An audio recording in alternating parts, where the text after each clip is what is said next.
Once again, I am at Limmeridge.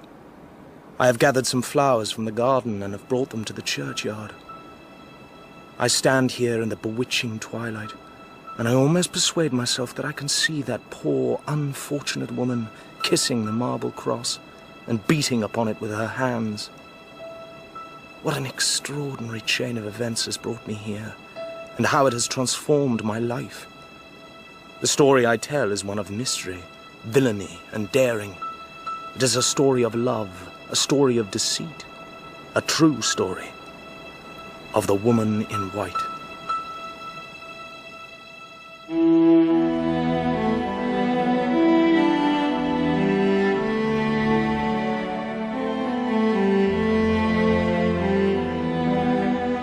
The Woman in White by Wilkie Collins. Dramatized for radio in 4 episodes by Martyn Wade. With Juliet Aubrey as Marion Halcombe, Toby Stevens as Walter Hartright, Emily Bruni as Laura Fairlie, Edward Petherbridge as Mr. Fairlie, and Jeremy Clyde as Sir Percival. Episode 1.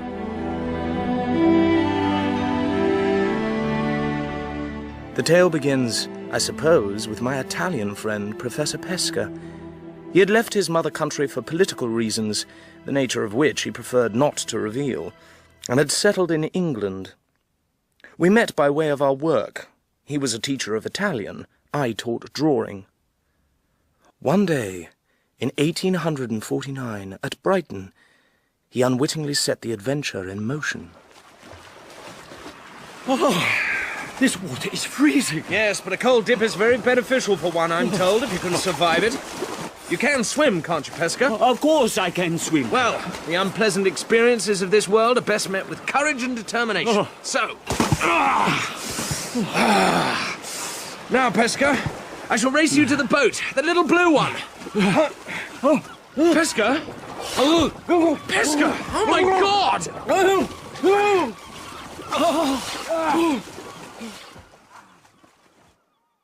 My good, dear chap, you know, of course, that I can never repay you. I don't wish you to repay me. I will always be in your debt.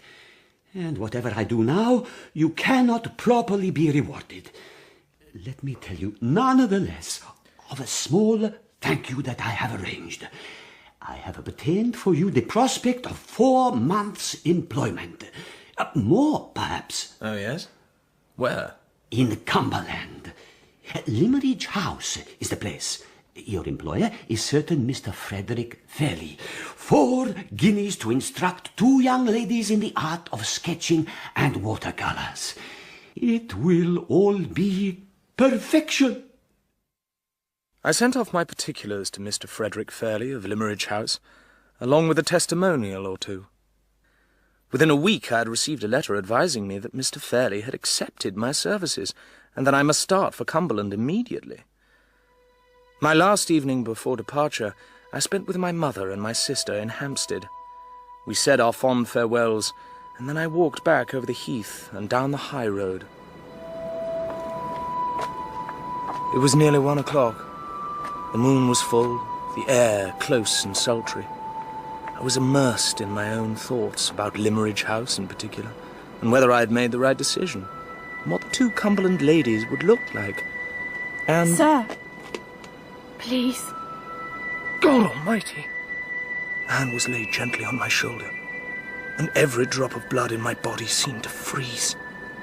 I turned, and there in the middle of the broad road, there, as if it had that moment sprung out of the earth or dropped from heaven, stood the figure of a solitary woman, dressed from head to foot in white. Sir, is that the way to London? Her face was bent in grave inquiry. Her hand pointed in the direction of the dark cloud that hung over the city. I asked you, sir. Yes. Yes, it is. Forgive me, I was a little startled by your sudden appearance. I've done nothing wrong, sir. I've met with an accident, that's all. You must not be suspicious of me. Please, I am not, I assure you. And if you have no wish to explain why you are here at this late hour, I'll not press you on the matter. Tell me, though, if I can help you, and if I can, I will. You are very kind. I've only been in London once before. Can I get a carriage, or is it too late? I have a friend in London. She lives in Guildford Street, and she'll be glad to receive me. Promise you won't stop me from seeing her, please. I promise. Thank you. Thank you. Do you know many people in London? Yes.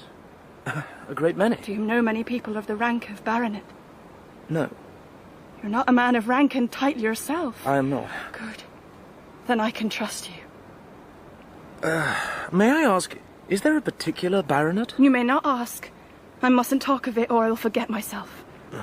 I've been cruelly used, sir, and cruelly wronged. We set our faces towards London. I confess I was bewildered. Here I was in the company of a woman whose name and character, whose very presence by my side were all a mystery to me. It was like a dream. Do you live in London? I do. But within a matter of hours, I am leaving. I'm going to Cumberland for a while. Cumberland. Oh, I wish I was going to Cumberland. I was there once, you know. I was happy in Cumberland. Oh, were you born there? No, I was born in Hampshire. I went to school in Cumberland, at a place called Limmeridge. What is wrong, sir? I was struck by the name you mentioned, that's all. Limmeridge House, you see, Oh, is the yes, the house. That is where Mrs. Fairlie lived. Dear, kind Mrs. Fairlie. But she's dead, and her husband too.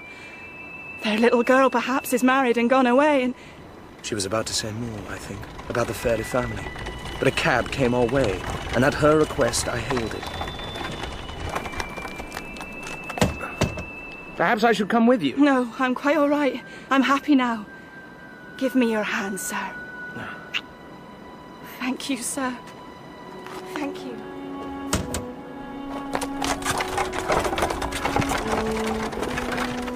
I watched the cab disappear from view. I was perplexed, troubled. I had an uneasy sense that in helping her I might have done wrong. At the same time, however, I didn't know how I could have done right. On the opposite side of the road, I noticed a policeman strolling in the direction of Regent's Park. A carriage drove past me and pulled up alongside the policeman. Tell me, have you seen a woman pass this way? What sort of woman, sir? A young woman, in a white gown. No, sir. Sorry, sir. What's the matter? What's happened? What's happened? She's escaped from my asylum.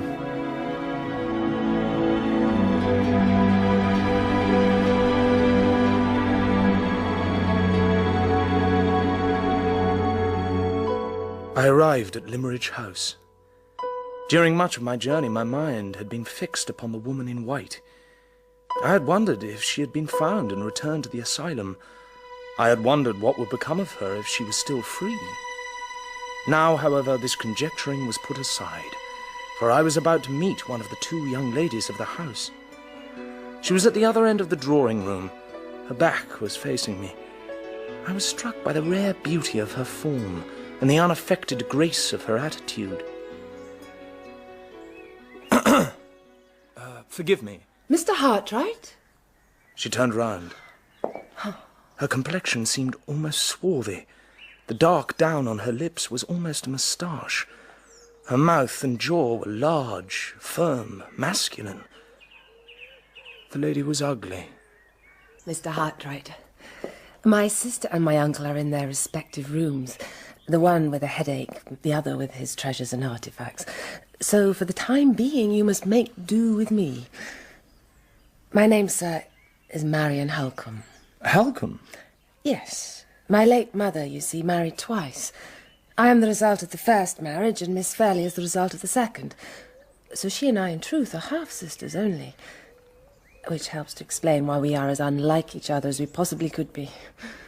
She has beauty. I have none. Oh, Please, Mr. Hartright, to pretend otherwise would be absurd. To continue, she is an angel, while I am crabbed and odd. She has a fortune, but my father was poor and left me nothing. Despite these differences, however, we cannot live without each other, Laura and I. We are orphans together.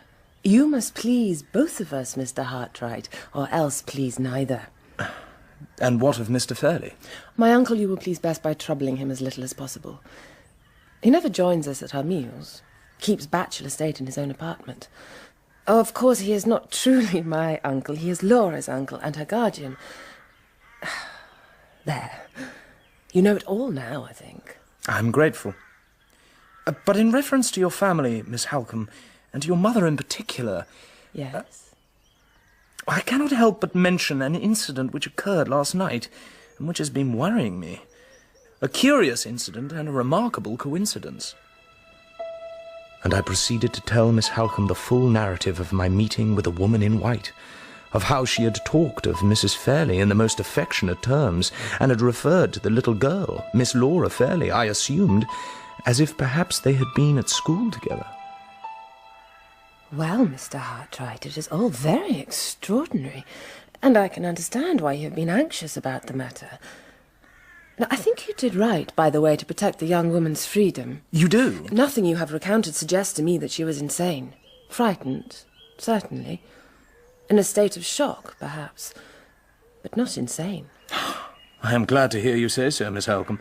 The notion that I had let a mad woman loose upon London has caused me much self-reproach. You acted properly, I'm sure. Though I wish that you had found out her name.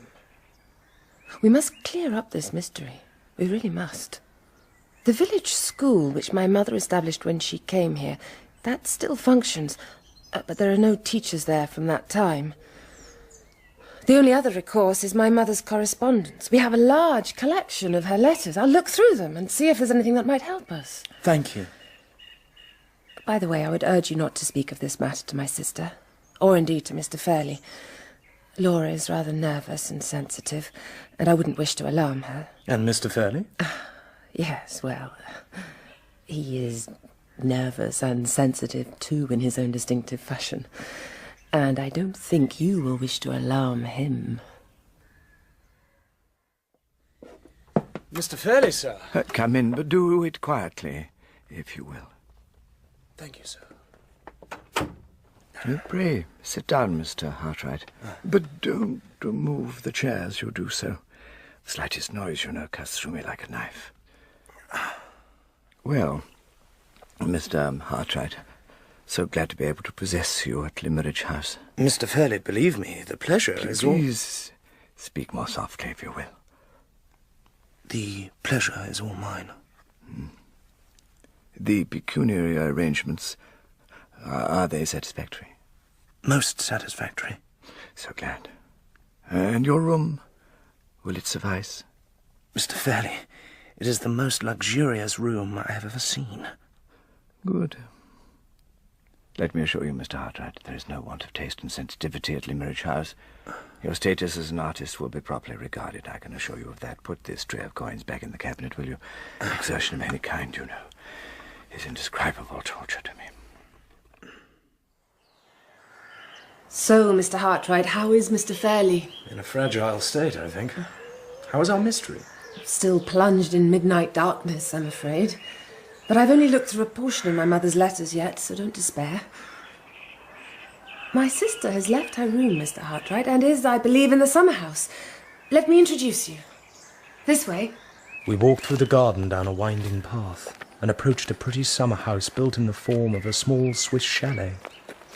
Its single room was occupied by a young lady who was turning over the leaves of a little sketchbook.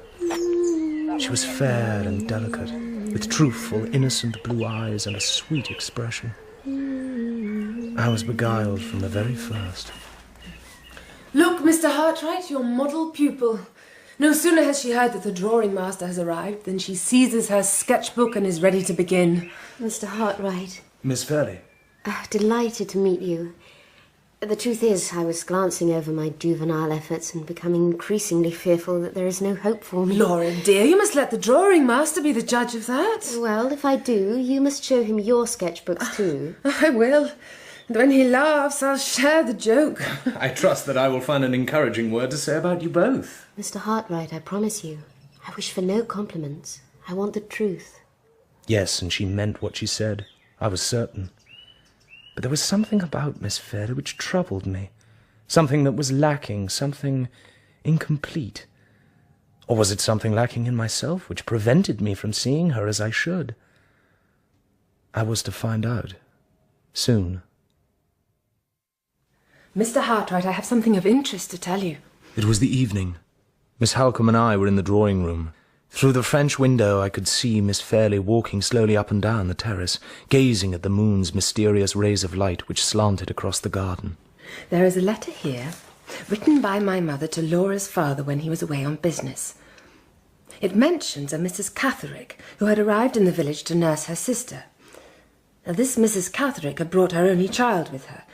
A sweet little girl, writes my mother, about a year older than our darling Laura. And my mother agreed to let the girl attend the school that she ran, and to do so for as long as Mrs. Catherick was in Limerick. I caught sight of Miss Fairlie again as she walked by in the moonlight. She wore a dress of white muslin.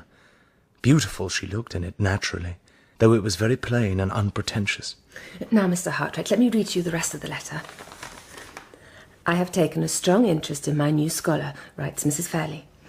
She is 11 years of age, a sweet, affectionate, grateful girl, but her intellect is not as developed as it ought to be, and she says the quaintest things. Yesterday, for instance, because her clothes leave something to be desired, I gave her one of Laura's old frocks to wear. White, I told her, suits girls of your complexion. Once more Miss Fairlie glided into view, but this time she stopped.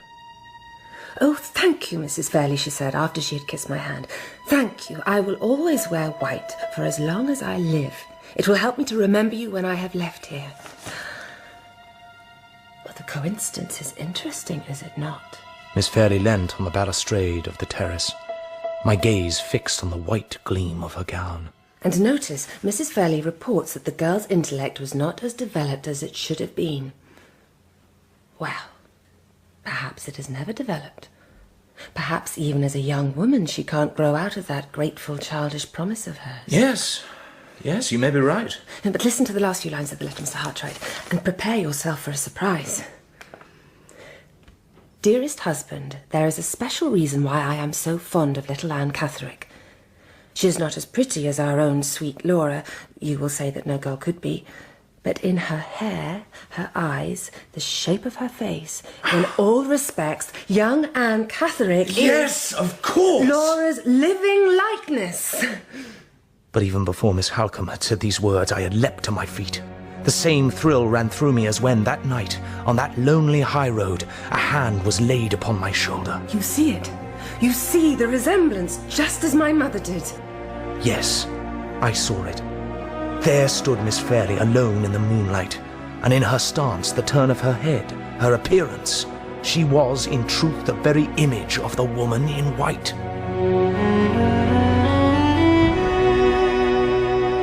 Now, of course, that sense of incompleteness I had felt when I first saw Miss Fairlie, that was gone. The puzzle was solved. I had failed to recognize the resemblance between her and Anne Catherick, but now I saw it, all too clearly. At Miss Halcombe's request, I kept the discovery of the likeness a secret from her sister, lest she should find it perturbing. But I was soon to discover something else with regard to Miss Laura Fairlie. Well, ladies, what do you think? It is a wonderful view. Wonderful. Well, let us draw it then. If we are to misrepresent nature, as I always do, let us manage it on a grand scale. An appreciation of the beauties of nature, it does not come to us by intuition. We must acquire it and practice it, and to do so we must struggle against countless diversions and competing attractions. Yes, and even as I spoke these words, my eye was upon Miss Fairlie, not upon the leaping waves and sandhills and moorland. My feelings were all for her, not for the distant scene. I was in love.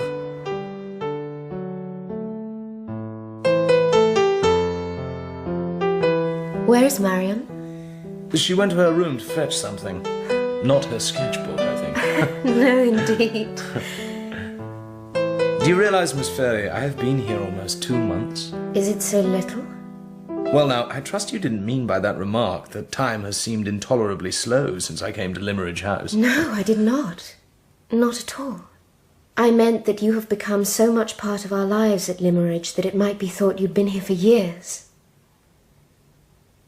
Are you happy here, Mr. Hartright? Yes, indeed. Much more so than I deserve to be. Life here is almost perfect. Wait for the winter. Believe me, I would do, if I were given the chance. I would wait for the summer after, too. I would never leave. Play some more, please. It didn't occur to me that my words had betrayed me, or had startled Miss Fairlie into a sudden knowledge of the truth. But when we met again in the morning, a profound change had come over her. Those sweet lips no longer smiled at me. Her features had lost their animation. There was a coldness in her. Her nature, too truthful to deceive others, was too noble to deceive itself. It declared, "He loves me, and I am sorry for him." Good morning, Miss Fairlie. Good morning, Miss Halcombe. Good morning. It is cooler today. Yes, The end of the summer, I fear. yes. The end of the summer. It is so cool, in fact, that I think I'll go indoors. Before you do, Laura, I have talked with your uncle. He thinks that the purple room is the best, and it is being got ready. Oh, and he confirms that Monday is the day, not Tuesday. Monday. Very well. If you'll excuse me. You're expecting a visitor? Yes. And his arrival, as it happens, is not unconnected with something that I have to tell you. Mr. Hartright, I am not one, as you know, who likes to flatter. When I say, therefore, that in the time you have been here I have come to form a strong regard for you, you will know that I speak the truth. I'm very grateful. I would also like to think, Mr. Hartright, that you and I are friends. I would like to think so, too. As your friend, therefore, I must inform you, in my own plain, blunt language, I have discovered your secret. My secret? You need not make a confession, though you are, I know, too honest to attempt a denial. Nor are you to be blamed. Pitied, rather. By forming an attachment to my sister, you are guilty of weakness and of lack of attention to your own best interests, but nothing worse. Miss Halcombe, No, let me continue. As I say, you are not at fault. Nevertheless, the situation is this. You must leave Limmeridge House. Leave? Yes, you must. When? As soon as possible, before more harm is done. Mr. Hartright, this has nothing, I am glad to assure you, to do with the painful question of rank and standing. Nothing at all. I would ask you to leave where you are representative of the oldest and wealthiest family in England. Then may I know why? Laura Fairlie is engaged to be married. Married? I see. Mr. Hartright, you must leave for her sake as well as your own. Your presence has unsteadied her and made her unhappy. You see, it cannot be said that her engagement has a strong hold upon her affections. Can it not? It is an engagement of honour, not love. One which was sanctioned by her father on his deathbed. She was content to make her promise to the gentleman in question. She was settled in her mind and in her heart. But your arrival has threatened to disturb all that. Be kind to her, therefore, just as you were to that poor woman in white. Be considerate to her, and leave Limmeridge House. Yes. Well, I must. I will. Thank you. As you have heard, we expect a visitor on Monday. I understand. The gentleman in question. I will go as soon as I can. Today, perhaps. No, not today. Saturday, I think. Give yourself time to find a reason for your going and to explain it to Mr. Fairlie. As you wish. Mr. Hartright, believe me, there is no hope for your love. Crush it, therefore. Don't shrink under it like a woman might. Crush it. Tear it out. Trample it underfoot. Am I permitted to inquire who it is that is engaged to Miss Fairlie? He is a man of property. From Hampshire. Hampshire? And his name? Sir Percival Glyde. A knight or a baronet? A baronet, of course. Do you know many people in London? Yes, a great many. Do you know many who are of the rank of baronet? No, May I ask, is there a particular baronet? You may not ask. I mustn't talk of it or I'll forget myself. I've been cruelly used, sir, and cruelly wronged. I went indoors, back to my room. Thoughts and feelings crowded in on me. Sorrow, pain, bitterness and envy at the news of Miss Fairlie's engagement. Fear and foreboding, too. The various circumstances. The woman in white's fondness for Miss Fairlie's mother. Her remarks about a certain baronet. The fact that Sir Percival had property in Hampshire, where the woman in white had said that she was born. None of these perhaps exceeded the realm of coincidence. But the sense of eeriness and danger remained. The feeling that I was linked to a chain of events which even my departure from Limmeridge House would be powerless to break. Come in. Mr. Hartright. I had hoped that all painful subjects of conversation were exhausted for today, but it is not to be. There is, I fear, some villainy at work, an attempt to frighten Laura. To frighten her? An attempt, indeed, that has succeeded. Here. An anonymous letter addressed, as you see, to my sister. Last night I dreamt of you, Miss Fairlie. I was in church and you were about to be married. So pretty and innocent you looked that tears came to my eyes. And I dreamt that at your side was a man aged 45, and upon his hand was a red scar, and the tears that I shed became 2 rays of light. And with the rays I saw into the man's heart, and it was as black as night. And upon it the fallen angel had written in red flaming letters, "Without pity and without remorse he will strew his wife's path with misery." Who could have written this? Whoever it was is not illiterate by any means. No, but the sort of mind that could produce such a thing is incoherent at the very least. You have not quite finished the letter, I think. Miss Fairlie, I believe in dreams, and so should you. Inquire, I beg you, into the past life of that man with the scar on his hand. I urge you to do this because I have a great interest in your well-being. You are the daughter of a woman who was my first, my best, my only friend. I have been asking myself what should be done. I might seek legal advice, of course. I could do so tomorrow, indeed, when Mr. Gilmore arrives. Mr. Gilmore? He is the family solicitor, an old and trusted friend. His visit, I take it, is in connection with the marriage, yes. Oh. I ought to tell you that during his stay here, Sir Percival intends to fix the date of the wedding. He has told Mr. Fairlie that he is anxious that it should take place before the end of the year.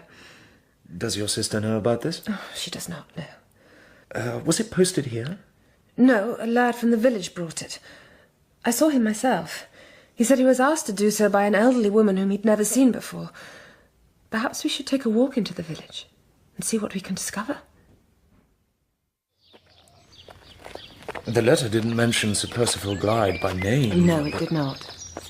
But there were 1 or 2 particulars about the man in the dream. Yes, and they apply with accuracy to Sir Percival. The scar, which came from a wound that he received in Italy. His age? Yes, Sir Percival is 45, I believe. 45. And Miss Fairlie is so young. True, but that doesn't mean they cannot both be happy. Our inquiries at Limmeridge made no progress, and our walk through the village took us at length to the school. It was by now late afternoon, but we found a classroom still occupied by Mr. Dempster, the schoolmaster, and a sturdy, white-headed boy whose name, it emerged, was Jacob. I've been obliged to detain young Jacob, Miss Halcombe, because he's been frightening his fellow pupils. Frightening them? How? He's been telling them that he's seen a ghost. Well, I did see a ghost. You see? He persists in spite of all that I say to him. When did you see it? Yesterday evening, miss. Miss Halcombe, please. It was all in white, as a ghost should be. All in white? Yes, sir, from head to foot, sir. Where was it? In the churchyard. Of course it was. You've rehearsed your story well, Jacob, and you've taken the trouble to make it follow the traditional lines. I suppose you can also tell me whose ghost it was? Yes, miss, I can. Miss Halcombe, I know this boy. He's a very wayward boy. Whose ghost was it, Jacob? It was the ghost of Mistress Fairlie. What? What did you say? Mistress Fairlie, she that founded this school. You must forgive him, Miss Halcombe. He thinks he saw a white figure standing by the marble cross, and of course he and everyone in Limmeridge knows that the cross is over Mrs. Fairlie's grave. Therefore... Yes, I understand.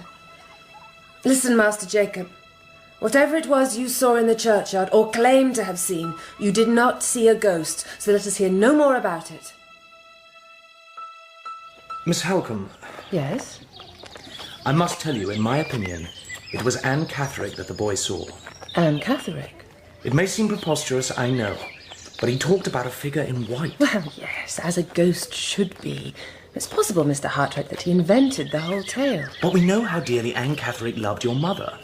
If for some reason she had come to the village... Mr. Hartright... If she were here, would it not be natural for her to visit Mrs. Fairlie's grave? It might well be, yes, but who is to say that she is in the village? The likelihood appears stronger, Miss Halcombe, if one considers the letter that was written to Miss Fairlie. The letter? I said nothing to you at the time. I had this notion, but decided that my imagination must be getting the better of me. You believe Anne Catherick wrote that letter? Yes, I do now. These two events, the sending of the letter and the sighting of a figure in white, they surely bear each other out. Anne Catherick is in the village. I'm almost certain of it. Miss Halcombe, show me the churchyard if you would, so that I can see your mother's grave. She took me to the churchyard, and then went straight back to the house. I found the grave and looked around it. I looked at the marble cross. On the side which bore the inscription, the cross was clouded here and there by weather stains. But on the other side, I noticed that it was completely unmarked. Have you brought any news? Yes, Miss Halcombe, I have. Someone has indeed been visiting your mother's grave. Someone has been cleaning the cross. The work is quite recent, that's clear enough. And it is not yet finished. I see. I intend to go back to the churchyard. It was in the evening when young Jacob saw the figure there. Perhaps this evening the figure will return.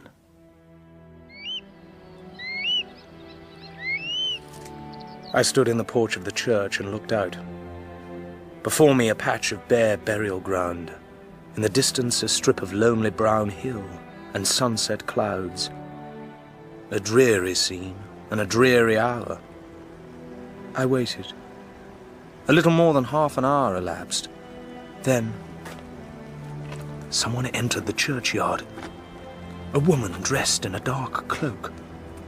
She walked to Mrs. Fairlie's grave and stood there for a while, gazing at it. Then she went to the little stream that runs by the churchyard wall and dipped a linen cloth in it. She returned to the grave, kissed the cross, knelt down and began to clean the inscription. She was so absorbed in her work that she didn't notice me until I was quite close by. It's all right. Don't be frightened. Who are you? I'm a friend. A friend? We met some months ago, late at night. Do you remember? You asked me the way to London. Oh, yes. I remember. You were very kind to me. How is it you are here? Well, when we last met, I told you that I was going to Cumberland. I have been staying at Limmeridge House. Limmeridge House, of course. Oh, how happy you must be. Yes, in truth, I have been very happy. I looked at her, saw Laura Fairlie's face in Anne Catherick's. Of course, the face before me was worn and weary. It had none of the tender, delicate bloom which touched Miss Fairlie's face. But it seemed to me that a single sad change to Miss Fairlie's life, one act of misfortune, was all that was lacking to make the likeness complete. You know, I'm glad we have met again. I have felt anxious about you. Anxious? Why? Well, after you left me that night, a strange thing happened. A carriage came past, and one of the occupants spoke to a policeman and asked if he'd seen you. He said you'd escaped from his asylum. But the policeman hadn't seen you. And I said nothing. I could have told him. I could have said where you were going, but I kept silent. I helped you escape. Well, then, I am very grateful to you. You mentioned that night that you had a friend to go to. Mrs. Clements, yes, I found her. She is very kind to me. But she's not so much of a friend as Mrs. Fairlie was. Dear Mrs. Fairlie, my heart aches at the sight of a stain upon her tomb. It ought to be kept as white as snow. Tell me, have you known Mrs. Clements for long? She was a neighbour of ours in Hampshire. She took care of me when I was a young girl. Had you no father or mother to look after you? I never saw my father. He's dead, I suppose. My mother. I don't get on with her. We're a trouble and a fear to each other. I'm sorry to hear it. Mrs. Clements, though, she's good to me. She doesn't think I should be back in the asylum. Well, indeed, nor do I. There's only one thing I don't like about Mrs. Clements. She teases me because I dress all in white. She made me wear this ugly, dark cloak this evening. Do you know Miss Fairlie? Does she wear white still as she used to when she was a girl? Is she well and happy? She wasn't very well or happy this morning. Oh. Would you like me to tell you why? She received your letter. How do you know it was mine? How do you know? I didn't write that letter. Yes, you did. And it was wrong of you. It was wrong to frighten Miss Fairlie. If you have anything to tell her that is important, you should do it in the proper fashion. If, for instance, there's a good reason why she shouldn't marry Sir Percival Glyde, then no, you must... please, don't say his name. Don't say his name. Come, this won't do. Calm yourself, I beg you. If only I would die, Mrs. Fairlie, and be at rest with you. Oh, Mrs. Fairlie, you know how I love your daughter. If I could save her, I would. Tell me how to save her. Tell me, please. Before too long, an older woman hurried into view, alarmed by the sound of Anne's distress, and angry with me for frightening a poor, helpless creature. But I managed to appease her, and to discover that she was Anne Catherick's good, kind friend, Mrs. Clements. Soon the two of them left the churchyard. I watched as they went up the path that led to the moor. Watched till all trace of Anne Catherick had faded in the twilight. And I was anxious for her, and sorrowful. As sorrowful indeed, as if it were the last time I would ever see her. You are quite sure? I am, Miss Halcombe. The words she spoke, the look of hatred and fear on her face when I mentioned his name. It was Sir Percival Glyde. I know it, who put her in the asylum. But why he did so, I just can't say. Well, we must discover the reason. And when we do, Sir Percival will have to satisfy any doubts there may be as to his conduct. If he fails to do so, he will not marry my sister, I assure you of that. How much more Anne Catherick is willing or able to reveal is uncertain. But it may be that she'd speak more readily to another woman than she spoke to me. She's staying at Todd's Corner, you say? Yes. Perhaps if Miss Fairlie... No, I think not. This business of the letter has upset her enough. I shall go. The following morning, shortly after Miss Halcombe left the house to find Anne Catherick, I headed for Mr. Fairlie's study. A few months ago, Mr. Fairlie had declared himself delighted to possess me at Limmeridge House, but I had not set eyes upon him since. Now it was my task to tell him that I was obliged to leave. Something unforeseen has occurred which necessitates my return to London. A matter of life and death, is it? No, Mr. Fairlie. Then I do not see that your request has any justification. Indeed, it is highly irregular. I am more disappointed and shocked than I can possibly say. I am very sorry. Not as sorry as I am, Mr. Hartright. I have a right to refuse your application, you know. I suppose you have, but I must advise you, Mr. Fairlie, that even if you do refuse me, I still intend... Yes, stop, no. I forbid you to speak to me in that offensive, threatening manner. I forbid you to argue with me. My nerves won't stand it. So? Your request is granted. Thank you, Mr. Fairlie. I plan to leave tomorrow. Today, tomorrow, it doesn't matter. But when you do leave, make sure you manage it without a lot of noise. You are back very soon? Yes. Anne Catherick has gone. Gone? She left the farm along with Mrs. Clements at 8 this morning. I spoke with the farmer's daughter there. She said that she was with Anne yesterday evening, a little after you had seen her, and that as they talked, Anne had started showing signs of distress and had fainted. Why? Well, the girl couldn't understand it. But it seems that she had been telling Anne about events at Limmeridge House, and one of the items of news inevitably was Sir Percival Glyde's expected arrival.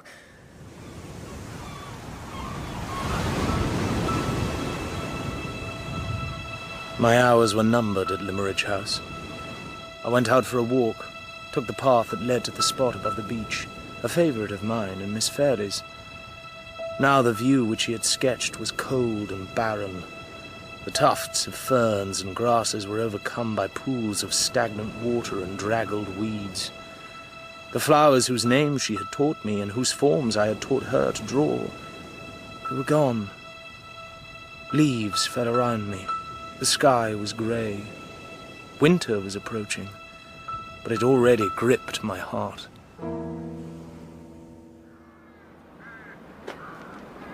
My name, sir, is Gilmore. Ah, yes, the family solicitor. Pleased to meet you. Miss Halcombe has already told me about the anonymous letter, and has indicated that you have an interest in the affair. Yes. I would like to inform you, therefore, that I have decided to send a copy of the letter to Sir Percival Glyde's solicitor. Have you indeed? I'm glad of that. Thank you. It's an unpleasant, unsavoury business, but Sir Percival's standing is very high, you know, and I'm certain that nothing has occurred which could sully his reputation. Now, I feel quite easy about it all. Oh, do you? In my experience of our sad state of society, things like this happen all too often. Unfortunate women, malicious letters... I'm afraid, Mr. Gilmore, that I see the matter differently. Just so, just so. I am old, and I take the professional view. You are young. Your view, therefore, is romantically inclined. Just so. Well, events will decide. Charming places, though it's not what it was. Saturday morning. My bags were being brought down from my room, and it was time for leave-taking. So, Mr. Hartright. Miss Halcombe. Miss Fairlie? I'm very sorry that you are going. Thank you, Miss Fairlie. I shall remember those kind words. I, too, am sorry. Goodbye, Mr. Hartright. Miss Fairlie... Goodbye.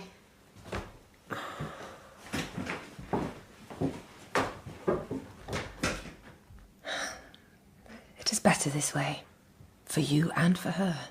Yes. I shall write to you. Will you, Miss Halcombe?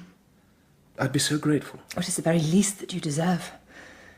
Whatever happens, but whatever we discover with regard to Anne Catherick and Sir Percival, you shall know it. And if I, for my part, can be of any help, once my folly is forgotten... Of course. I will trust you. As my friend, and as Laura's friend. As my brother, and as hers. God bless you. She kissed my forehead and left the room. I went to the window, saw the carriage draw up on the gravel, and 2 of the servants begin to put my bags on board. And as I watched them, I heard behind me the rustle of a dress. I turned. Miss Fairlie, seeing that I was alone, hesitated at the door, but then stepped forward. I have brought you something, a gift of dubious value, I'm afraid. A sketch of the summer house. Yes, indeed. The place where we first met. Miss Fairlie, I shall treasure this for as long as I live. I shall prize it above all other possessions. Well, it will remind you perhaps of happy days we spent together. Yes. Days which may never return. But you will, I hope, remember me from time to time. I will. I promise it. Give me your hand. You must leave me now. Please. Leave me. These words were witness to her love for me. These words marked the start of my banishment. I let go of her hand. I said no more. One farewell look I gave as she sank into a chair, and then I was gone. The image of Laura Fairlie was already a memory of an unrecoverable past.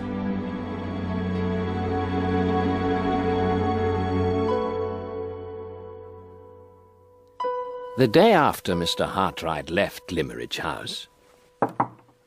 Mr. Fairlie? Gilmore here.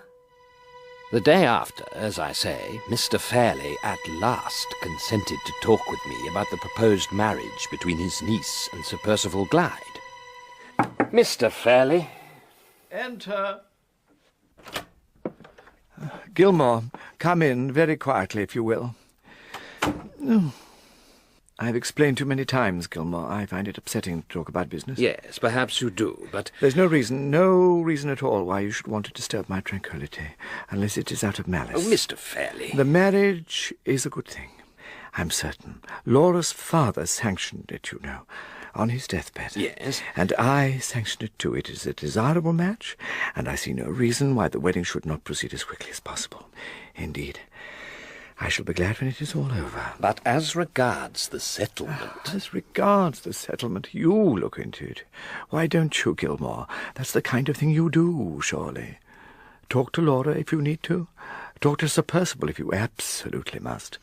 He arrives tomorrow, I believe. Get everything ready, dear Gilmore, and then, when it is, I'm sure I shall say yes. Sir Percival, may I introduce Mr. Gilmore to you? Mr. Gilmore, this is a great pleasure. You are, I gather, a devoted friend of the family. Well, I have tried to be of service to the Fairlies, and they, in return, have been indulgent towards my faults. Sir Percival, I am afraid that my sister will not be joining us. Not for a while, at least. She is feeling a little unwell. Oh, I'm sorry to hear it. I'm very sorry indeed. But as she's not with us, perhaps this would be an appropriate moment to address an unpleasant and distasteful matter, one which is too painful for me to talk of directly with Miss Fairlie. You are referring, no doubt, to the anonymous letter that she received. Yes, I have read the copy which you were good enough to send. We believe that the letter was written by a young woman named Anne Catherick. You're right, Miss Halcombe. I'm sure of it. Let me tell you what I know. Anne Catherick and her mother live in Hampshire. Anne is an only child and has been mentally disturbed from an early age. Mrs. Catherick was long ago deserted by her husband, and though mother and daughter live some distance from my own home, I have kept in touch with Mrs. Catherick in consideration of faithful service rendered in past years. So when her daughter's mental condition deteriorated, and Mrs. Catherick recognized that Anne must be placed under proper medical care, I offered to pay for Anne to be looked after in a private asylum. Ah, I see. Unluckily for me, Anne discovered something of my involvement. And she assumed? She assumed that I was chiefly, if not solely, responsible for her being locked away. I became the object of her deep suspicion and hatred, as the letter demonstrates. I still am. Sir Percival, you've made everything clear, and I'm most grateful to you for doing so, as I'm sure is Miss Halcombe. Yes, indeed. I'm happy, of course, to provide any further details you may require, the names of the doctors who admitted her to the asylum, and so on. I should add that my solicitor has been instructed to spare no expense in finding the poor young woman and restoring her to medical care. Have you any questions, Mr. Gilmore? None. I'm entirely satisfied. Miss Halcombe? I have no questions now. But you are, I think, not as satisfied as Mr. Gilmore. You would rather not take my word on the matter. Sir Percival, please understand, I do not distrust you. But as one more closely involved in the affair than Mr. Gilmore here, you are entitled to some proof of what I've told you. I do not ask for such proof. You do not, but you will excuse my obstinacy if I insist that it be provided. I therefore ask you, Miss Halcombe, to be so good as to write to Mrs. Catherick and to ask her for verification. Sir Percival, I have no wish to write such a letter. Nevertheless, I beg you to do it. As a favour to me.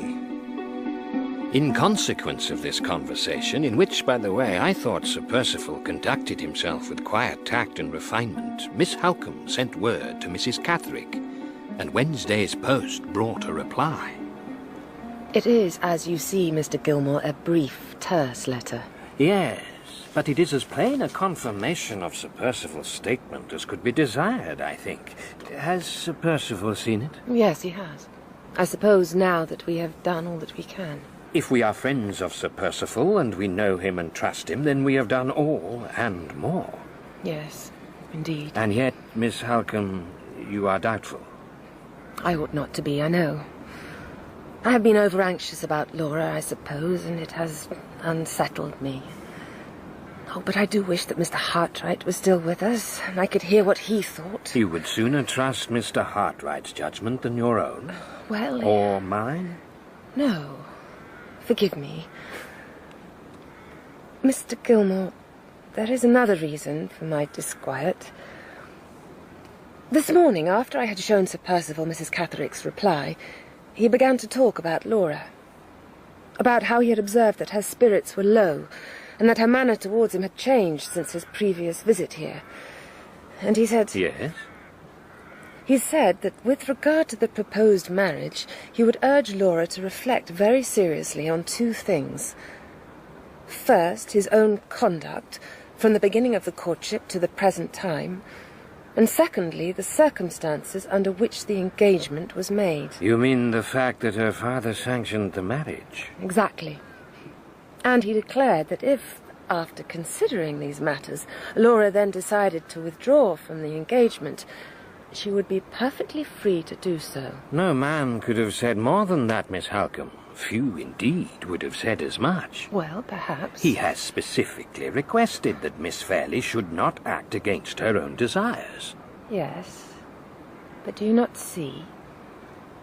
That is the very outcome I am likely to encourage if I pass his message on to her. Sir Percival's conduct has been beyond reproach. Not only that, but Laura's father on his deathbed spoke hopefully of her marriage to Sir Percival. So Laura's love for honour and truth, and her respect for her father's memory, together make it impossible that she should break the engagement. Miss Halcombe, what do you say? That Sir Percival made his statement in the full knowledge that he would be obliging Miss Fairlie to accept him? No, no. If I thought he was capable of such baseness as that, I would tell him to leave Limmeridge House at once. But unconsciously, perhaps, without intending it. Forgive me, Miss Halcombe, but such speculation, it seems to me, is not to the point. Whatever effect Sir Percival's words might have, they won't prejudice the outcome, for the simple reason that the outcome is already decided. Nothing has changed. Sir Percival is the same man that he was when last he was here. Why should Miss Fairlie even contemplate rejecting him?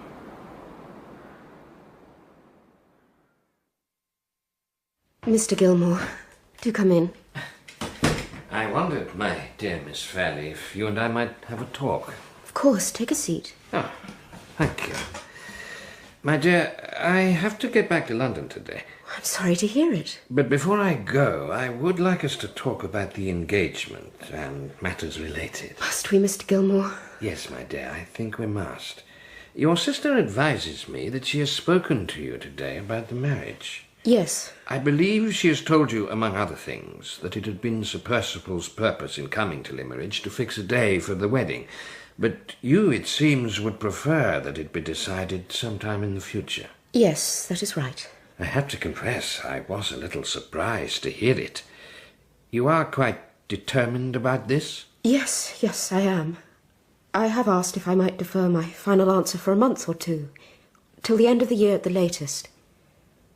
Has Sir Percival... Your sister informed him only a few minutes ago. And? He granted the request straight away, without demur. So, we cannot at present be certain if you are to marry or not.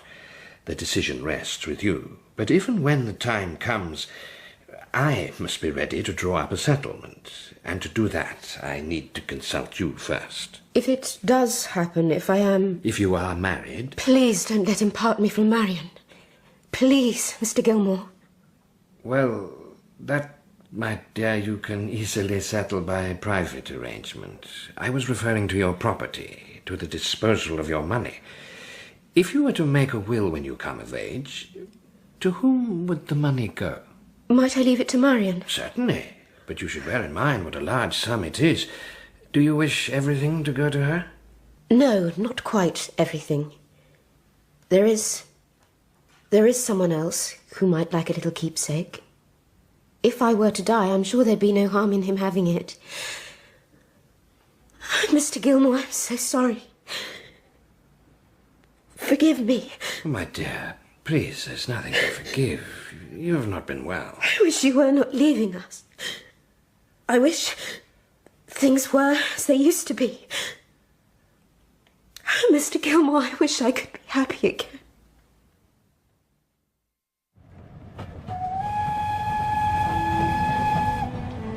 I am returning to London. Returning indeed, heavy-hearted. Poor Miss Fairlie. So young, and yet already looking back on more cheerful days, and all too clearly anxious and distressed about what is to come. I confess, before I talked with her, I was rather inclined to be on Sir Percival's side, believing he would have had good reason to complain about the wedding arrangements being put off. But by the time I had left her, my sympathies were all with Miss Fairlie. Sir Percival is courteous and considerate, delightfully free from pride. But there is a voice within me that says that he is not the man for Laura Fairlie. I pray to God, therefore, let him not marry her.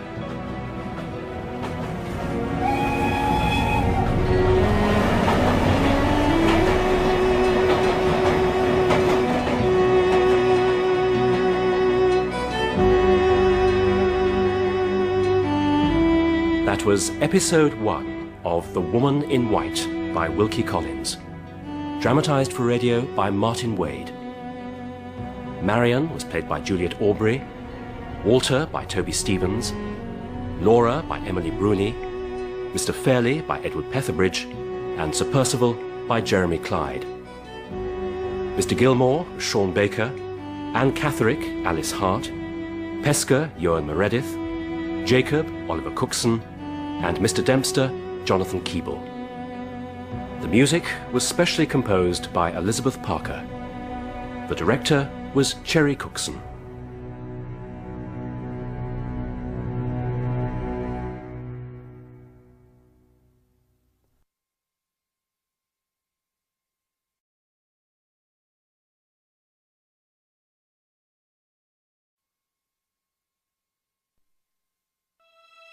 I confess it.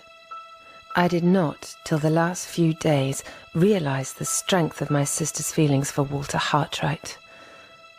I had no suspicion that the love Laura felt for him had taken root so deeply and threatens to alter her for life. Now, having discovered my error, I find that I have lost all faith in my judgment. Can it be right for Laura to marry Sir Percival Glyde when she loves another?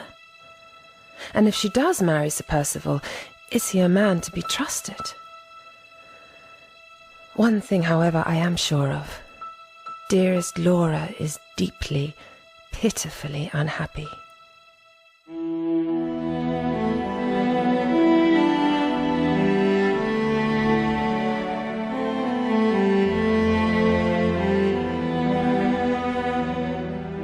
The Woman in White by Wilkie Collins, dramatised for radio in 4 parts by Martyn Wade, with Juliet Aubrey as Marion Halcombe, Emily Bruni as Laura Fairlie, Toby Stephens as Walter Hartright, Philip Voss as Count Fosco, Jeremy Clyde as Sir Percival, and Edward Petherbridge as Mr. Fairlie. Episode 2.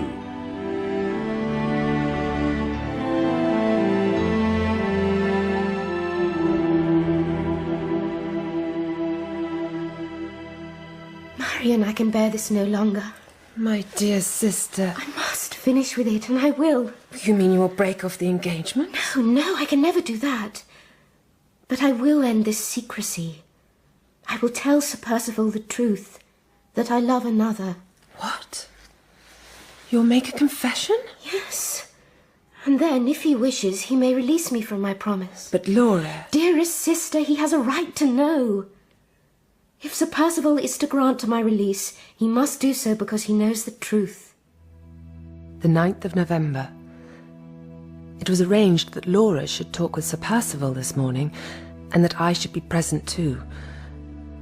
Laura's courage in this business has astonished me. We have, it seems, changed places. She has been the determined one. I have been all hesitation. Sir Percival, Marion has told me of your offer. She has told me that if I expressed the wish to break off the engagement, you would grant it. That was generous of you. Very generous. However, if it is to be broken off, then the wish must be entirely yours, not mine. Miss Fairlie, I promise you, there is no reason why I would want to end the engagement. Oh, but there is. Sir Percival, when our engagement began, I was unable to feel any strong affection towards you. But affection was still mine to give to you if I could. There was no other man, I mean, to whom I felt an emotional attachment. You must forgive me, however, when I inform you that this is no longer the case. Sir Percival, my sister has been more than frank with you. Have you nothing to offer her in reply? I can only repeat, Miss Halcombe, what I've said already. If your sister wishes to break off the engagement, she's free to do so. Sir Percival, let me also tell you that if I do not marry you, I will not marry another. The person who has gained my affection, I have not spoken to him of my feelings, nor am I ever likely to meet him again. I have said all that I wanted to say, more than enough, I think, to give you justification in withdrawing from the engagement. No, Miss Fairlie, quite the opposite. You have said more than enough to make it my dearest wish to marry you. I see. Sir Percival, please, I urge you... Forgive me, Miss Halcombe. If your sister had asked for the engagement to be broken, well, I would have submitted. But she has left the decision to me. And since my love and admiration for her are greater than ever, I find myself averse to wrecking my own happiness. I'll not relinquish Miss Fairlie. How could I, when she has shown herself to be the noblest of her sex? No, the most wretched, surely, if I must offer myself in marriage when I cannot offer my love. But since my aim will be to deserve your love in return for mine, who knows? In time, perhaps? Never, never. I will be your wife, Sir Percival, your true and faithful wife. But your loving wife, never.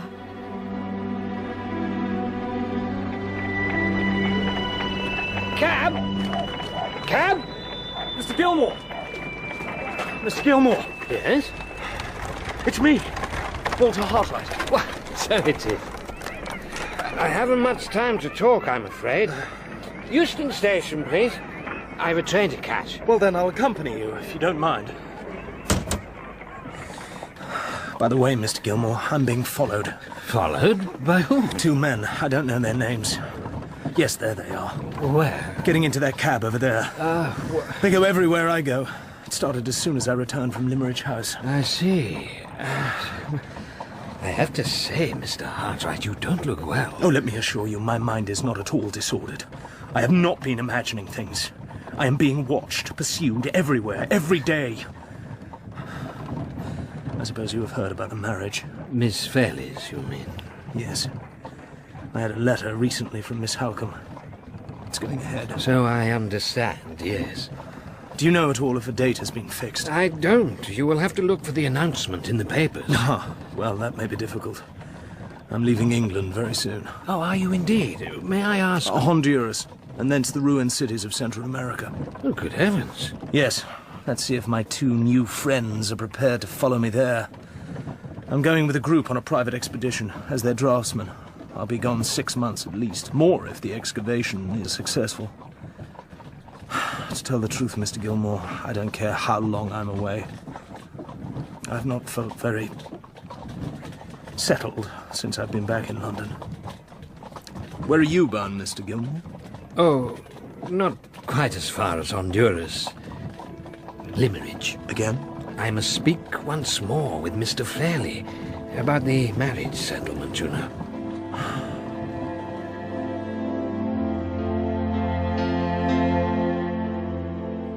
No, Gilmore, you are being heartless, you are being a bully. But I have come here at great personal inconvenience. I did not ask you to come. That is true, Mr. Fairlie, but there is a considerable amount of money involved. There are 2 separate sums to be considered here. First, £10,000, in which Miss Fairlie has what is termed a life interest only. If she were to die before your sister Eleanor, the money would go to your sister. How is Madame Fosco, by the way? I have no idea. You haven't communicated with her about Miss Fairlie's marriage? Heavens, no. I never communicate with her. You may possibly be aware, Mr. Fairlie, that Madame Fosco was more than a little upset by your brother's will. Considering the respective ages of Miss Fairlie and her aunt, the latter's prospects of receiving the £10,000 are rather doubtful. Yes, perhaps. Gilmore... But in my view, the coolness that she has shown towards Miss Fairlie is quite without justification. Indeed, if Miss Fairlie had not interceded on her aunt's behalf, Madame Fosco would not have appeared in the will at all. Well, you see, my brother had a dislike of foreigners, and my sister made the foolish mistake of marrying one. Gilmore, is there any difficulty with all this? I very much hope not, but I am coming now to the nub of the case. The sum of £20,000. Yes, Gilmore. Which sum is to be Miss Fairlie's own when she becomes 21. Now, my stipulation was that if Miss Fairlie were to die without leaving children, the money should go to whomsoever she nominates in her will. Mr. Merriman, on the other hand, Sir Percival's solicitor, he finds this inadmissible. He maintains that if there are no children, then Sir Percival, were he to survive his wife, should receive the entire 20,000 himself. What is your point, Gilmore? My point? My point, Mr. Fairlie, is that Sir Percival has no shadow of a claim to this money. It should be your niece's to dispose of, and it should be under her control. And what you must do, Mr. Fairlie, in order to bring this about, is stand firm. Stand firm? Yes, and then Sir Percival will either give way, or else be exposed to the charge of marrying your niece for her money. Oh, Gilmore. The charge might stick, you know. From what I have gleaned, the debts on his estate are enormous. Gilmore, I trust you are not becoming a radical. You mustn't test Sir Percival simply because he is a baronet. Mr. Fairlie. No, please don't shake the room, O worthiest of all possible Gilmores. Don't get angry. I have no prejudice against Sir Percival Glyde. No husband should have an interest of £20,000 in his wife's death. It is a matter of common legal caution. Oh, is that what you call it? Mr. Fairlie, are you willing to oppose Sir Percival in this business? Oppose him? No. Mr. Fairlie! No, don't upset me. Please don't upset yourself, or Sir Percival, or Laura. What is the point? My niece is less than half his age. She'll outlive him, surely. We really needn't worry about the £20,000. I won't, at any rate. But... So nice of you to see me. Try not to bang the door. Liverpool. I'm about to leave this country, and my friend Professor Pesca is here to say goodbye. Pesca, whose life I once saved, who as an act of gratitude found me my position at Limmeridge House. I think, my good dear Hartright, that you have no great desire for this adventure. I think you are sailing the ocean simply to get away from here. Yes, Pesca. I'm afraid you're right. That young lady you wrote to me about, your drawing student at Limmeridge, you are in love with her, and the course of that love has not run smoothly. Yes. Right again. I am so sorry. If I had not suggested your employment at that place... Pesca, no more of that, please. You are not gifted with clairvoyance. By the way, you remember perhaps my telling you of a certain Anne Catherick? How I met her the night before I left for Limmeridge? Ah, yes. The strange woman in white. I heard her name mentioned just now. You did? By those two fellows over there, by the wall. You know them, do you? Oh, yes. They've been on my trail ever since I got back to London. Well, I'm afraid the mystery of Anne Catherick remains, and I must leave the solving of it to others. Pesca, give me your hand. I bid you and England farewell.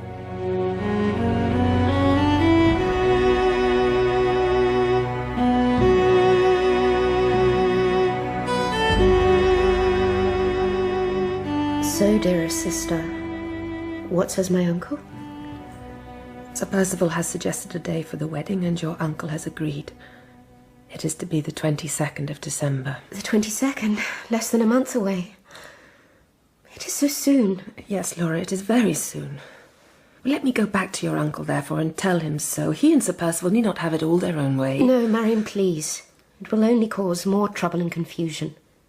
Sir Percival will be here again with fresh causes of complaint. Well, what of it? Are you to break your heart so that Sir Percival's mind can be at ease? Oh, Laura, why should men be allowed to drag us away from our homes and loved ones, destroy our innocence and peace, and give us nothing in return? Why, Laura, why? You know it's very cruel and most unjust. It makes me so angry. It makes you weep, dearest sister. I am not used to your tears. Marian, you are devoted and you are kind, but you cannot alter the inevitable. Sooner or later, the wedding must happen. After the wedding, your uncle informs me Sir Percival wants to take you to Italy. Italy? For how long? Until spring or early summer. He is concerned to get extensive renovation work done on the house in Hampshire, and being away from England for the winter months will be good for you, he says. Yes, I hope so. Dearest sister, you will like Italy, I think. Laura, I will not be going with you. Oh. No, Laura. When a man first marries, he is least disposed to tolerate a rival, male or female.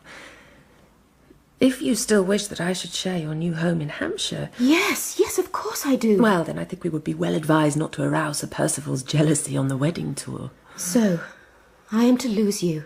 Just for a few months. And on the return journey, I gather you and Sir Percival are to join up with your Aunt Eleanor and her husband. Oh, indeed. She has hardly, I know, been the most affectionate of aunts. But her husband, Count Fosco, is a friend of Sir Percival's, is he not? Yes, I believe so. So perhaps you and she will be able to meet on civil terms, at the very least. Perhaps. The wedding, I assume, is to be at Limmeridge Church? It is. And when will Sir Percival be here? Some days before. On the 17th. Miss Halcombe. Sir Percival. What a pleasant surprise.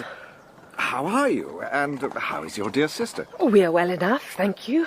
And all is ready for your arrival. I confess, though, I didn't expect to meet you in the village. Well, I thought that before I descended upon Limmeridge House, I would pay a visit to the farm at Todd's Corner, where Anne Catherick was staying. Yes, indeed. I was anxious to discover if they had any news of her, but sadly there's none. You've heard nothing, I suppose? Nothing. Oh, dear. The poor creature, as I'm sure you're aware, needs proper care and protection. I hate to think what might have happened to her. Strange, is it not? During the weeks that he was away from us, my recollection of Sir Percival was distinctly less than favourable, not least on account of the distress that he had caused my sister. But his concern about Anne Catherick immediately put him in a different light. I decided that I would test his character still further. Sir Percival, you will think me very forward, I am sure, but I have a question to ask of you. Yes? With regard to the time when you and Laura returned from Italy... Miss Halcombe. Yes, Sir Percival? If you are about to suggest that you should come to stay with us at Blackwater Park... Oh, I was intending merely to ask what your thoughts were. Miss Halcombe, dear Miss Halcombe, it is the very notion which I was anxious to put to you. If you would share our home and be Laura's companion, you would be conferring on her and me a lasting favour. Now, sweetest sister, I must wish you good night. Yes. Oh, but I almost forgot. A present from your uncle. Oh, thank you. No precious stone upon the ring, I'm afraid. Just a strand of his hair. He wanted you to have the gift today, he said, so as to avoid increasing the excitement of tomorrow. And he insists there must be no scenes during the course of the day. No tears. Let him insist all he may. There will be tears, nonetheless. Well, Marian, my last night at Limmeridge House. This past week, you know, I seem to have put myself into a dream for fear of waking up and discovering the truth. But just think how different it would have been if it was not Sir Percival I was about to marry, but someone else. Laura, my dearest. Forgive me. There she lay, in her pretty little white bed. The same bed she had slept in since she was a girl. And on the table by her bedside, a prayer book, a miniature portrait of her father, and a brooch of mine which I had given her that afternoon as a keepsake. I stood by the bed. Between her half-closed eyelids glistened the traces of tears. Forgive me.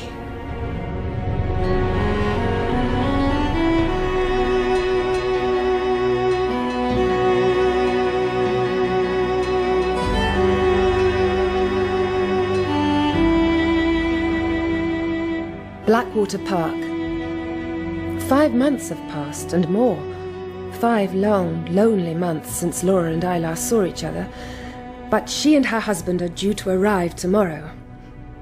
Aunt Eleanor and her husband, Count Fosco, will be with them. They are staying for the summer. I journeyed here yesterday, and have been made very welcome by the housekeeper, Mrs. Mitchelson, a clergyman's widow. Blackwater Park, as the county history obligingly informs me, is an ancient and unusual seat, very different from Limmeridge. It has been quiet here, and I have but one incident to report. Mrs. Mitchelson? Mrs. Mitchelson! Why, Miss Halcombe? Whatever is the matter? I found this dog while I was walking by the lake. It was in the boathouse. It's been shot, I think. Dear, oh dear. I recognise that creature. Rest it just here, Miss Halcombe. I suppose it was Baxter who shot it. Who's Baxter? The gamekeeper. It must have strayed off the path. Belongs to Mrs. Catherick. Mrs. Catherick? Well, we can bathe the wound, I suppose, but I don't think we'll do much good. This Mrs. Catherick? You know her, do you? Well, I know of an Anne Catherick. Anne, that's right, her daughter. It was because of her that Mrs. Catherick was at the house. She said that the daughter had disappeared. Yes, so I understand. She was asking for news about her. It seems that someone had seen a young woman in the area, a stranger, and she wondered whether it might be Anne. Does Mrs. Catherick live in the neighbourhood? No, she's at Welmingham, 25 miles away at least. Have you been acquainted with her for some while? I never saw her before yesterday morning, though I'd heard of her, of course, on account of Sir Percival's kindness in helping with Anne's medical care. Yes, of course. But strangely enough, when I told her that Sir Percival was returning soon from abroad, she said that there was no need to mention that she'd been here. Now, that was odd, I thought. Yes, it was. Did she speak at all about her daughter? Very little. She talked chiefly of Sir Percival and what sort of lady his wife might be. She didn't seem distressed that she hadn't found Anne. More vexed, put out. Oh, there, look. I told you the dog wouldn't live. Oh, the poor thing. I'll get Baxter to bury it.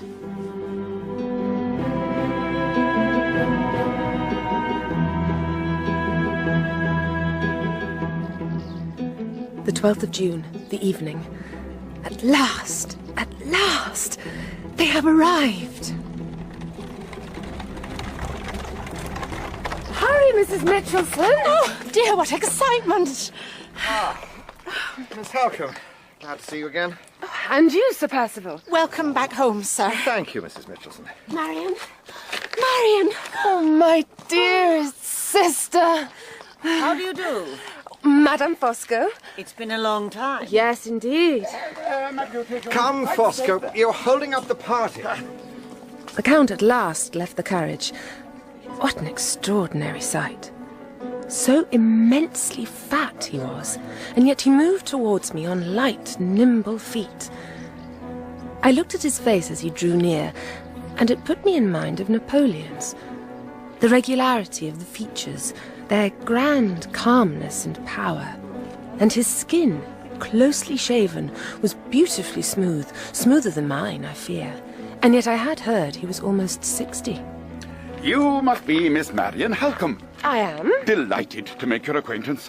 Please forgive me for delaying to greet you, but I have some of my family with me in the carriage, and I was ensuring that they are safely in their cages. Their cages? I have brought with me a cockatoo of transcendent plumage, 2 canary birds of unrivaled vivacity and intelligence, and 5 sublime, ineffable white mice.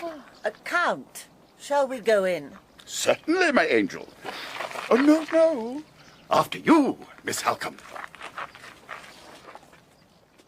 Show me your rooms first, Marion. I want to be sure that you're comfortable. Oh, I am, believe me. I am in the habitable part of the house. As you are, Laura, you will be relieved to know. But the other wing is 14th century and not to be contemplated.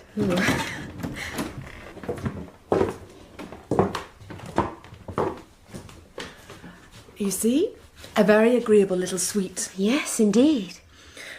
Laura, I couldn't help hearing as we entered the hall. Sir Percival was asking Mrs. Mitchelson if a gentleman had called recently. Yes, I heard him too. He was very agitated, was he not, when Mrs. Mitchelson couldn't give him the man's name or say what his business was? Well, in truth, there is something worrying Sir Percival at present. Some difficulty. But he says that he'll be able to resolve it soon. Oh, Laura, I have so many questions to ask you. About Italy, I mean, and all the people you met, and your new life. What it is like to be Lady Glyde. Dearest sister, I shall talk of Italy for as long as you want, but I shall not talk of being Lady Glyde. Whenever you and I are together, Marion, we shall be happier and easier, I think, if we accept my married life for what it is. Or what it is not. Say as little about it as possible. As you wish. I'm afraid this isn't quite like home. That's true enough. But it is so good to have you with me again. To see you surrounded by your possessions. The dear little shabby old bookcase, the horrid heavy man's umbrella, and your writing things. Tell me, Marion, have you been sending lots of letters to people and getting letters in return? In particular, I wonder... Laura, my dear... Just tell me if he is happy and well and has recovered himself and forgotten me and is getting on in his profession. Laura, you ought not to ask me such questions. You promised you wouldn't. Yes, I'm sorry. Anyway, there's been no recent exchange of letters. Or indeed any news of Walter Hartright at all. But I pray for him. Yes, so do I. She has changed. She is less beautiful. The freshness and softness that was in her face, the tenderness, the charm, that's gone. She is changed in that respect. And yet where one might have expected her to change, because she is a married woman, there she is the same. She speaks of her husband as little as she can, and then it is invariably Sir Percival, not Percival only. There is no sign of any sympathy towards him, or indeed from him to her. Nothing she says convinces me that she is reconciled to marriage. In her heart she is Laura Fairlie still, not Lady Glyde. Figaro qua, Figaro là, Figaro su, Figaro giù. Good morning, Miss Halcombe. And to you, Count. You've been walking by the lake. Yes. I was there too, just now. It is the lake, I assume, which gives the house its name, though the water is not quite black. Figaro qua, Figaro là. Sir Percival has some fine beasts here. Figaro su, Figaro giù. And this is a splendid-looking creature, too. Splendid, yes, and very fierce. He is wise to have had himself chained. Excuse me, Miss Halcombe, excuse me, sir. I'm looking for Sir Percival, and I was told he intended going riding. I have not seen him. Nor I. If you should see him, Mr. Merriman has arrived from London. Has he now? He wishes to speak to Sir Percival as soon as possible. He's waiting in the library. Very well. By the way, sir, that dog flies at everyone. I wouldn't go anywhere near it, sir, if I were you. Nonsense. Of course you would. If you were me, Mrs. Mitchelson, you would have no fear of dogs at all. But of course the reason he flies at people is precisely because they are afraid. Big dogs are bullies. Big dogs are craven creatures. All I need do is approach without fear, place my hand upon his head, and look him straight in the eye. Though that is difficult, is it not, you big coward? Because you will keep looking away. Coward, bully. You'd kill a cat. You'd kill Mrs. Mitchelson here. Even perhaps Miss Halcombe. But only because they're afraid of your wicked white teeth and your slobbering jaws. Talking of which, You have besmirched my nice, clean, pretty waistcoat. Get back to your kennel.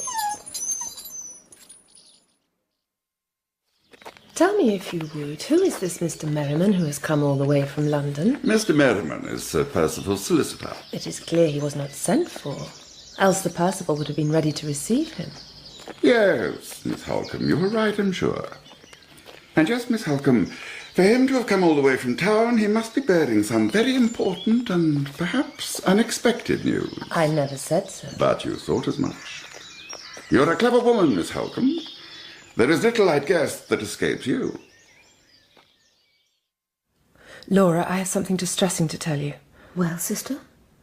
This Mr. Merriman, who arrived earlier today, Sir Percival's solicitor. Yes? Just now, as I was walking from my room, he and Sir Percival were coming out of the library, and the solicitor was talking about a sum of money, a loan which was overdue, and which could be paid if you were to sign a document. Laura, your husband, I fear, is experiencing some financial embarrassment. Yes, and his being relieved of it depends on me. You were very calm about all this. Well, what you were telling me I had suspected. The day I arrived and we went into the hall, do you remember Sir Percival asked Mrs. Mitchelson about a gentleman who had called at the house? It was that gentleman, you think, who lent Sir Percival the money? Yes, I fear so. And now he is demanding repayment. You promise me, Laura, you will not sign any document without studying it with care. I promise. I imagine our friend the Count is more than a little aware of Sir Percival's current situation. He knew who Mr. Merriman was, and I wouldn't be surprised if he knew the reason for Mr. Merriman's visit.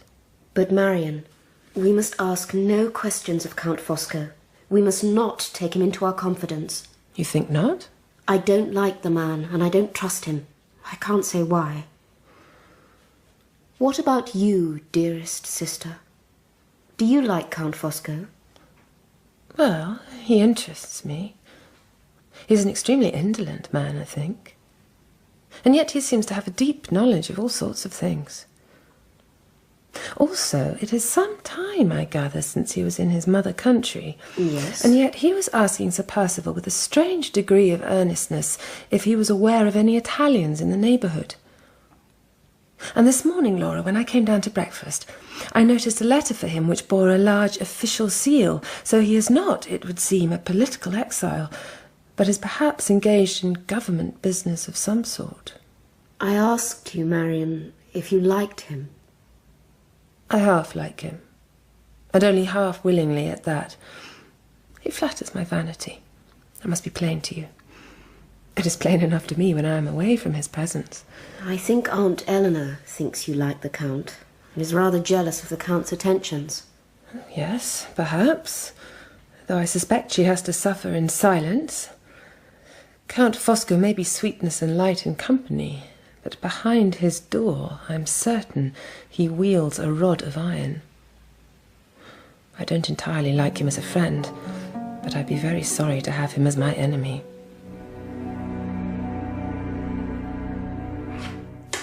Well, Miss Halcombe? I believe it's all up. But I will fight on. Here you are. May I disturb your game? No need, my good Percival. It is, as you say, Miss Halcombe, all up. There, you see, Sir Percival, thoroughly humiliated. The Count politely allowed me to win 2 games, and then when he saw that I had found him out, he checkmated me before the 3rd game had had time to begin. I wonder, Fosco, whether you could seek out your wife and come with her to the library. I've sent for Laura to go there too. A mere business formality, you understand? A formality or not, I will have to decline your invitation. I told Madame Fosco that I would accompany her to the lake at 11 o'clock, and it is 3 minutes to.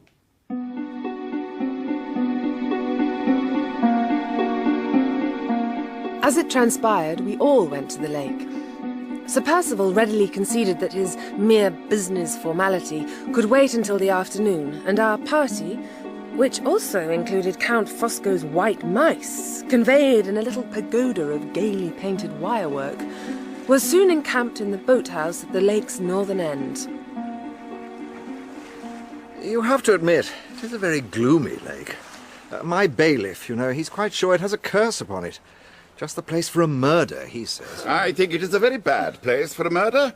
The water's too shallow to hide the body, and the murderer's footprints would show too clearly in the mud. A fool would commit a murder here, but not a wise man. As we sat, Laura worked at her sewing, and Madame Fosco was embarked upon a favourite pastime of hers, rolling cigarettes for her husband. The Count, meanwhile, had freed his mice from their cage. Pretty mouses, harmless little mouses. And he watched them as they scampered over the undulations of his vast clothing. Myself, I am sorry to hear the lake connected with anything as horrible as a murder. And I am sorry, too, that I am being asked to think of wise murderers and foolish murderers. A truly wise man surely would be a truly virtuous man, and would therefore have a horror of crime. My dear lady, what an admirable sentiment.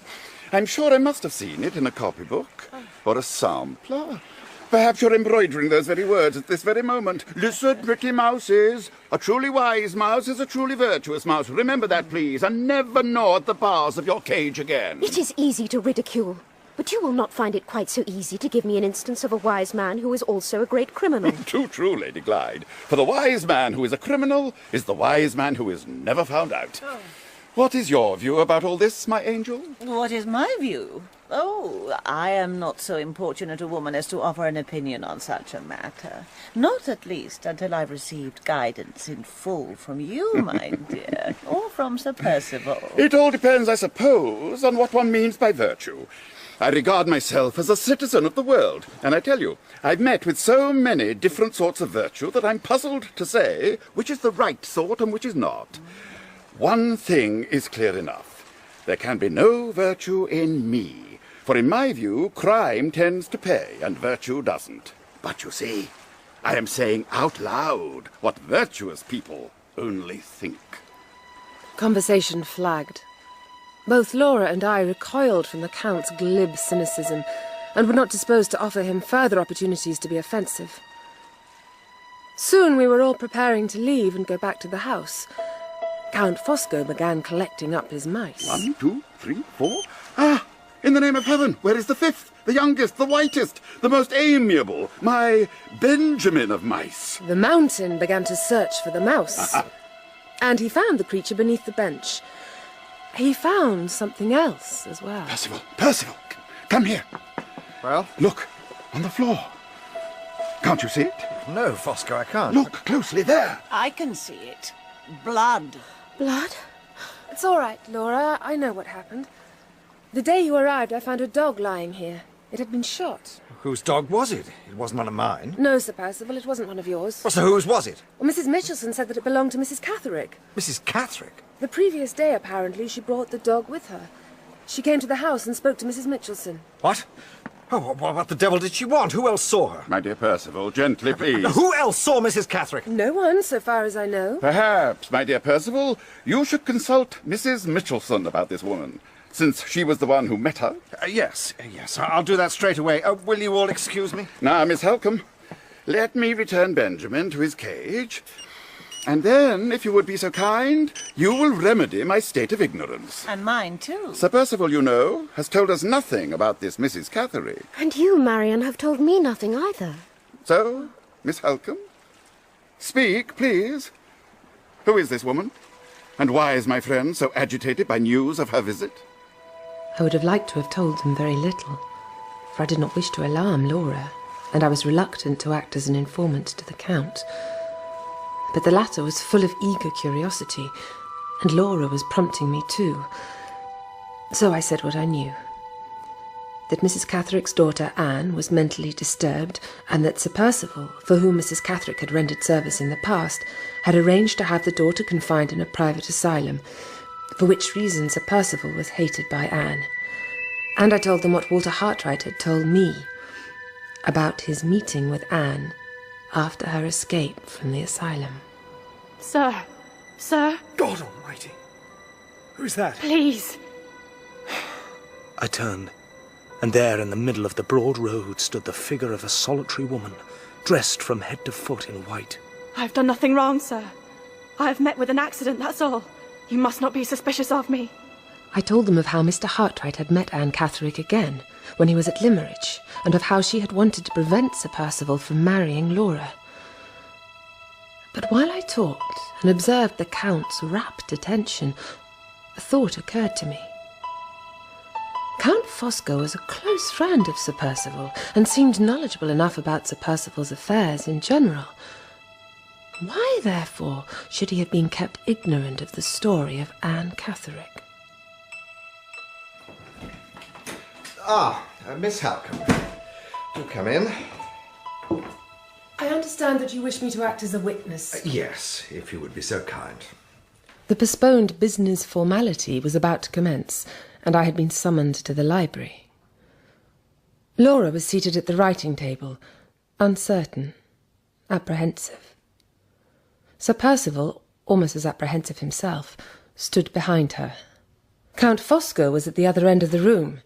He was smoking a cigarette and picking off the dead leaves from a vase of flowers. I'm afraid, Miss Halcombe, that I am to blame for you being given this duty. Sir Percival had asked that my wife should be a second witness, but I, being Italian, am a wily, wary character, and prefer that the two witnesses be independent of each other. As it happens, there is no reason for your objection. The law of England... Yes, Percival, I'm sure. But apart from the law of England, there is the conscience of Fosco. Well, your conscience is appeased. Oh, by the by, I'm obliged to leave you all for the rest of the day. It's a matter which can't be put off, I'm afraid, but I shall be back in good time tomorrow. Now, this is the document.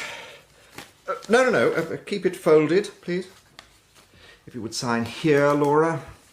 Fosco, witnessing a signature is not to be done by gazing out of the window. Sign here, Laura. What am I signing? Oh, my dear, it's a purely formal document, full of legal technicalities and so on. I haven't time to explain it now. But surely before my sister writes her name, she should know what the document says. Oh, nonsense, Miss Halcombe. It's nothing she needs to be concerned with, and even if I told her, she wouldn't understand it. Let me try to understand it. Whenever Mr. Gilmore had some business matter for me to deal with, he always explained it first, and I always understood. Well, perhaps, but he's a solicitor, and he's obliged to explain. I am your husband, and I'm not obliged. In that case, may I not at least unfold the document so I can see what is written there? You distrust me. Go on, speak out, say it in front of these witnesses here. You distrust your own husband. Percival, control your temper. Lady Glyde is right. Is she indeed? Yes, Sir Percival, she is. And I shall not witness her signature unless she has first understood what it is that she is signing. Oh, really? Well, next time you invite yourself to a man's house, Miss Halcombe, you might consider your conduct. Taking the wife's side in a matter which doesn't concern you, it's a poor way of repaying hospitality. How dare you? Laura, sign the document, please. I demand that you sign it. Sign the document. Calm yourself, Percival. I will sign it with pleasure, if only you will treat me as a responsible being and allow me to know what the document is about. Count Fosco says I am right. Why do you treat his scruples so much more indulgently than mine? Scruples? It's rather late in the day for scruples. I'd have thought you'd have got over any weakness of that sort when you made a virtue of necessity and agreed to be married. A virtue of necessity? Percival. I'll not sign the document. I'll not sign it until you let me read every word from the first line to the last. One moment, Lady Glyde. Come, Marion. Just one moment, I implore you. Is it absolutely necessary, Percival, that this document be signed today? It is necessary to my plans and wishes. But it is possible for the signature to be put off till tomorrow? It can be, I suppose, if it must. Then put it off. Very well, then. Until tomorrow.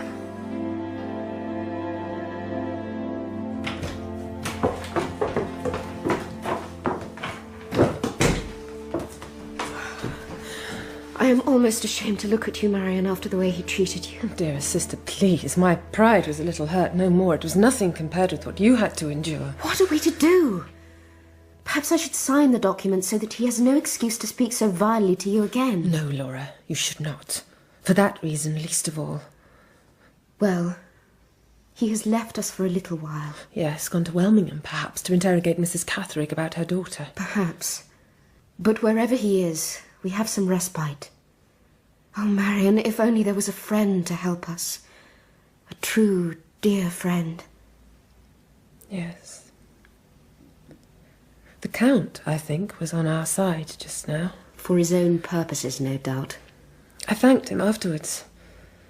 Though he can't be trusted, perhaps his influence will ensure that Sir Percival is more restrained in his conduct, that I am not thrown out of his home for my insolent behaviour. Marion, don't speak of such a thing. I have noticed such a change in Sir Percival since he was here. I am forced to think that the politeness and modesty and delicacy that he displayed before was all a sham, that he was playing a part in order to win your hand. Yes. And now, having achieved that end, he has dropped his disguise and shown himself to be... mean, brutal. Cunning. Willing to use fraud and deception to obtain your money. You must not sign that document, Laura. Not unless you are shown its contents and are satisfied by them. But if he should press me as he did today... We must resist. We must equip ourselves with sufficient knowledge to help us fight him. Yes, but how? Well, let me think. I could write to Mr. Gilmore, I suppose, and seek his advice. Yes, indeed. Oh, but Sir Percival will demand that I sign the document tomorrow. How shall we get the answer in time? I'll ask Mr. Gilmore to send his reply by a special messenger, who must travel on the morning train.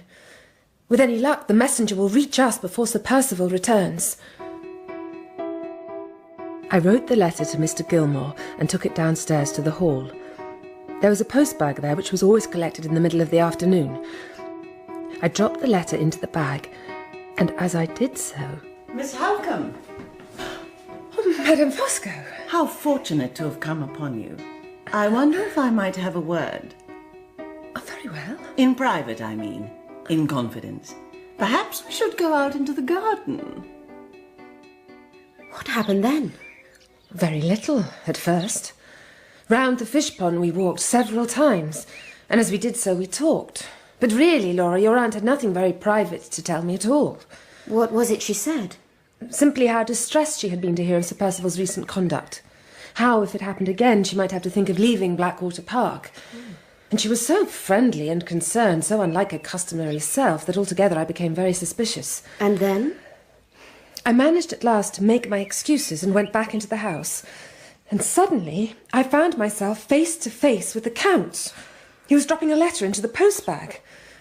We exchanged a few words. He seemed unusually subdued. And then he went to join Madame Fosco. By now, of course, I was decidedly uneasy. I went straight to the postbag and took out my letter to Mr. Gilmore. Well? It was open. Oh, Marion. Perhaps I had not secured it sufficiently. That is possible. But there is another possibility. Yes, there is, and it distresses me to think about it. I have sealed the letter now and returned it to the postbag, so we must hope that it arrives safely.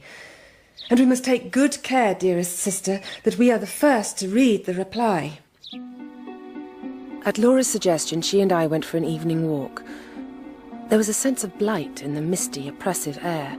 The flowers in the garden drooped, and the ground was parched and dewless. We arrived at the lake. You seem very fond of this dismal place. It's not the lake that attracts me, Marion, but the scenery around. The heath and the fir trees, they remind me of Limmeridge. Nothing else does, I'm afraid. I wish I had never left home. I wish I was poor and had never married. Or at least I wish I'd never married him. Oh, Laura. While we were in Rome, he and I rode out one day to the tomb of Cecilia Martella. It's such a beautiful ruin, so grand. It's built by a devoted husband to the memory of his wife. I said to Sir Percival, before we were married you told me you loved me dearly. Would you build such a tomb for me? He looked away. At length he laughed and replied, if I do build you a tomb, it will be with your own money. Till that day I'd endeavoured not to think about Walter Hartright. I'd tried my hardest to push him from my mind. But since then, I've let the memory of him come back to comfort me. I've recalled the happy times we shared. I've pictured him and me as husband and wife, living a frugal, simple life. Happy, loving. Oh, Laura. I ought to tell you. Sir Percival knows about him. He knows? Ever since I made that confession to Sir Percival at Limmeridge, when I told him there was someone else. Ever since then, he'd wanted to know who it was. And one day in Rome, when the talk turned to my drawings, he challenged me outright. "Your drawing master at Limmeridge," he said. "Hartright, it was him." He read the answer in my face. He warned me that if he ever met Walter Hartright, he would horsewhip him, and that I'd repent my love for him for the rest of my life. My dearest, dearest sister, I'm so sorry. It's getting dark. Yes, we should be heading back. Laura, whatever's the matter? Look, over there, a figure. It's going across the heath. No, I can't. There, at the edge of that bank of mist. Oh, yes. It's stopped now. Is it a man or a woman? I'm not sure. A woman, I think. It's moving on again. Perhaps it's following us. I can't see it now. Marion, I'm frightened. Well, you needn't be. There's no reason why someone shouldn't be walking here. We're quite near the village, after all. Come on. Marion. Yes? I heard a noise. A twig blown off a tree. No, Marion, there's hardly a breath of wind. I heard it again. Stop. It's coming from behind us. We're being followed. Well, whoever it is, we should walk on. If there is anything to alarm us, the nearer we are to the house, the better. It's still following us. Oh, Marion. Who's there? Who is it? Thank God. It's going away. Marion, I was half dead with fear. Who could it have been? I don't know. But when we get back to the house, I think it would be safest to be silent. Say nothing of this, Laura, to anyone. I slept badly. There was, of course, the mystery of events at the lake to occupy me. But much of the night was given to tears and self-reproach at the thought of Laura's unhappiness, and the fact that it was I who had encouraged Walter Hartright to leave Limmeridge House. It was I who had kept him apart from Laura, because she was engaged to Sir Percival. But I must tell myself, I was not at fault. I acted in good faith, and though Sir Percival deceived me in the past, he will not do so again. Laura will come to no harm, I make that promise, not while I am with her. Marion, I'm so upset. My dearest sister, what has happened? I've lost your brooch, the one you gave me on the day before the wedding. Well, no matter. It wasn't of much value. It was to me. I was wearing it yesterday, I'm sure. Perhaps I lost it when we went to the lake. I'll try and look for it while you're waiting for the messenger from London. When do you expect him? In half an hour. I asked that he should be on the 11 o'clock train. The Count, however, is safely in the drawing room. I heard him talking to his canary birds, so I think I shall leave the house now. I walked calmly and casually through the grounds. I reached the lodge and waited. At length, a carriage approached the turn into the lane and began to slow. Excuse me! Excuse me! Are you by any chance bearing a letter from London? I am. It's for Miss Halcombe. I am Miss Halcombe. You may give me the letter. Yes, ma'am. Thank you. Oh, and wait, please, if you would, in case I wish to give a reply. Very well, ma'am. I scanned the letter. Mr. Gilmore was alarmed by what I had told him, that was clear. Phrases such as a palpable fraud, a flagrant breach of trust, leapt off the page. The advice was that Laura should withhold her signature, and should give us her reason that she wished the document to be submitted to her family solicitor. Excellent, excellent. Is there a reply, ma'am? Simply that I am very much obliged to Mr. Gilmore, that is all. Thank you, ma'am. Very well, driver. Are you going back to the house now, Miss Halcombe? Count Fosco! Yes, I am. So am I. Would you allow me the pleasure of accompanying you? Certainly. My dear Miss Halcombe, you look surprised to see me. Let me make a confession. When my wife informed me that you'd come for a walk, I found that the pleasurable prospect of escorting you was too great to resist. Take my arm, dear lady, if you would. I took his arm and felt tainted by the very act. We walked. The Count said nothing about what he had seen, or about the letter that was in my hand, but it appeared from his manner that he had discovered enough to suit his present objective. We approached the house and found Sir Percival awaiting us. So, here you are. Where's Lady Glyde?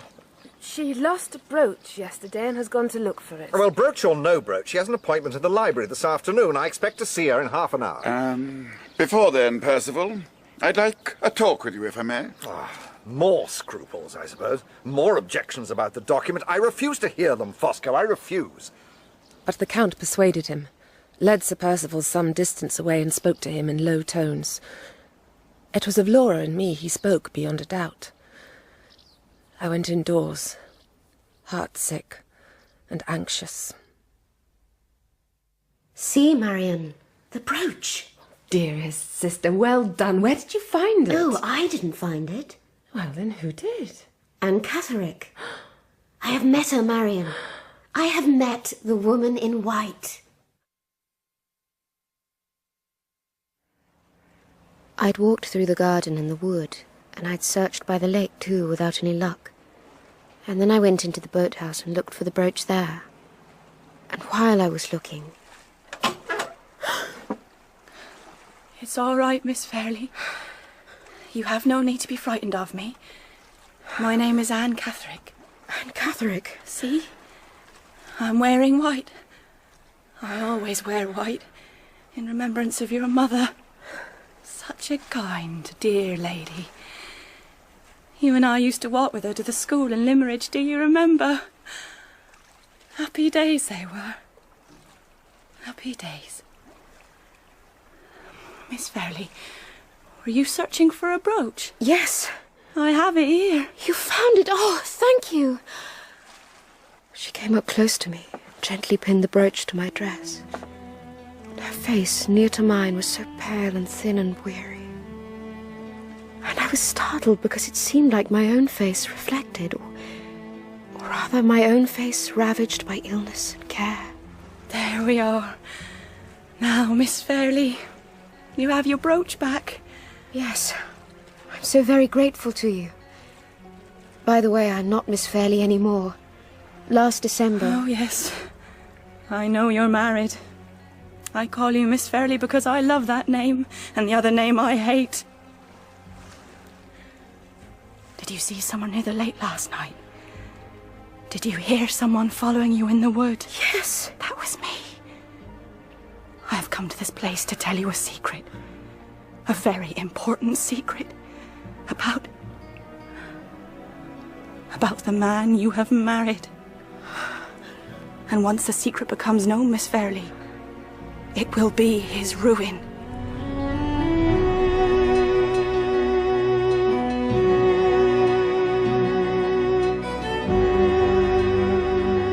That was episode 2 of The Woman in White by Wilkie Collins.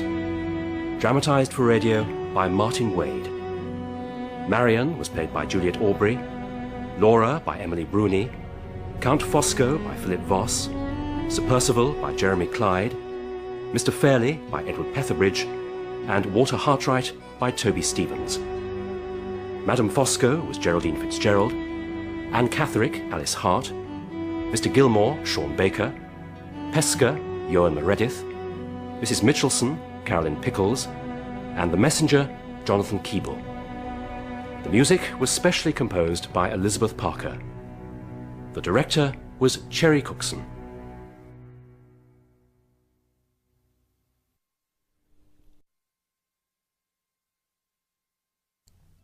Anne Catherick, the woman in white. She was waiting for me by the lake, waiting to speak to me. She said she had a secret about Sir Percival which would destroy him if the world got to know of it. She would tell me the secret, and then he'd be afraid of me and wouldn't dare to treat me badly. In the past, she said, she's been afraid of him. But now, it seems, she's afraid no more.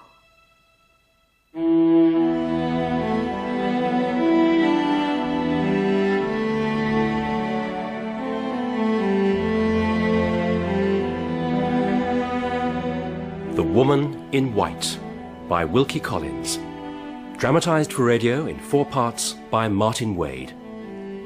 With Juliet Aubrey as Marian Halcombe, Emily Bruni as Laura Fairlie, Toby Stevens as Walter Hartright, Jeremy Clyde as Sir Percival, Philip Voss as Count Fosco, and Edward Petherbridge as Frederick Fairlie. Episode 3.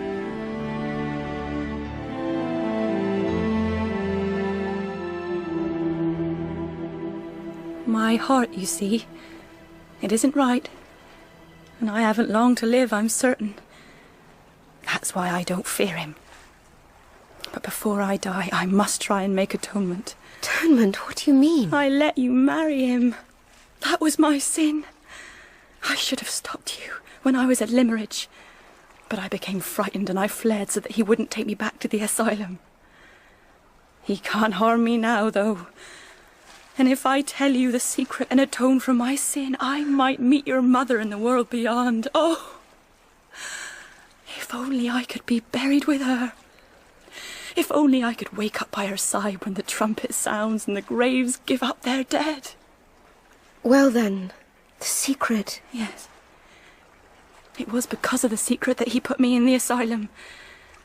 My mother knows the secret too. I learned it from her. Tell me what it is. No. Not now. Why not? I think there's someone watching us. There's someone listening. But come here tomorrow. At the same time, alone. I will tell you it then. Did you try to speak further with her? Yes, Marian, I tried, but she refused. She was determined to leave. Do you think she's telling the truth? Do you think there is indeed a secret that Sir Percival is afraid of? I do. I judge her words by Sir Percival's actions. And by his actions, it's clear he has something to hide. These journeys that he makes, they relate to Anne Catherick and her disappearance, I'm sure of it. He is determined to find her and prevent her from telling what she knows. Well, Laura, I must give you my news now. Mr. Gilmore has replied to your letter. He has. Here. You will see that he is highly suspicious of Sir Percival's conduct, and is quite positive that you shouldn't sign a document whose contents are kept concealed from you. It should be sent to him first, he says, so that he may advise you. Good. Then I shall tell Sir Percival so. Well, Laura, as it transpires, Sir Percival won't be asking you to sign the document. He won't? Not for a while, at least. Why? What has happened? First of all, dear sister, I'm afraid that Count Fosco saw me when I received Mr. Gilmore's letter. Oh, Marian. He'd followed me without my knowing. And then Sir Percival arrived back and Count Fosco spoke with him in private. And shortly afterwards the Count came to the drawing-room and informed me that the business of the signature is put off. How very strange. He discovered that I had written to Mr. Gilmore. He guessed, I suppose, that the letter I'd received was a reply. I can only assume, therefore, that whatever conclusions the Count drew from this were enough to persuade Sir Percival to change his mind. Yes, but the question is, what are they planning now? Whatever it is, dearest Laura, the discovery of Sir Percival's secret will surely help our cause. You must keep the appointment with Anne Catherick tomorrow. Oh, I will. It is to be at the boathouse, she said, and at the same hour as today. Yes, that would be 2:30, approximately. Very well. But this time, I'll come with you. She said I must be alone. No, I'll be nearby, and I'll make sure I keep out of sight. But of course we mustn't leave the house together. That would inevitably arouse suspicion. Well, then I'll go first. I'll finish luncheon a little early, and you will follow as soon as you safely can.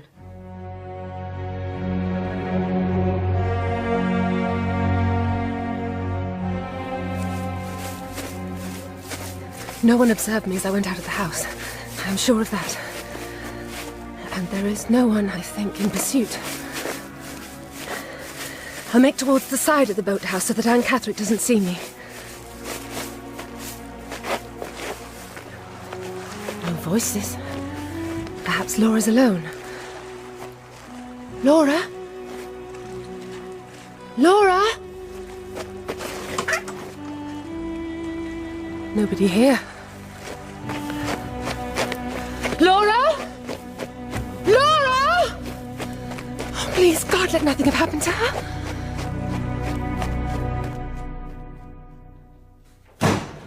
Mrs. Mitchelson! Oh, Miss Halcombe. There you are. My sister, have you seen her? She went out for a walk. Yes, she came back a little while ago with Sir Percival. I'm afraid something distressing has occurred. What? Has she had an accident? No, but she was in tears, and Sir Percival has ordered Lady Glyde's maid to be dismissed. Dismissed, Mrs. Mitchelson? Why? I don't know. And however much I prompted poor Fanny, she wouldn't tell me.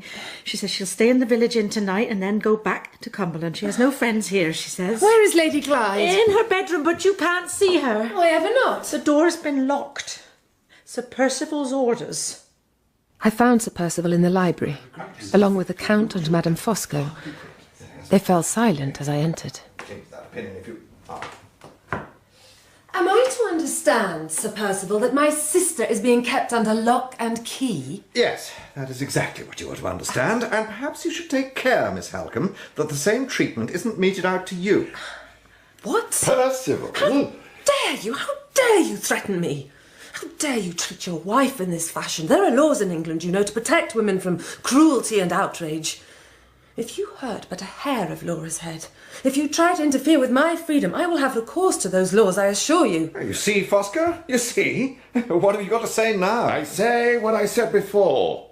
This is wrong. It is very wrong. And I say this, Sir Percival. If such conduct continues, I will no longer be able to take advantage of your hospitality. I'll not remain in a house where ladies are treated in this despicable way. Oh, will you not? Well spoken, my angel. Sublimely spoken. Thank you. As a rule, Percival, my opinion directs and leads Madame Fosco's, but today, you see, the roles have been reversed.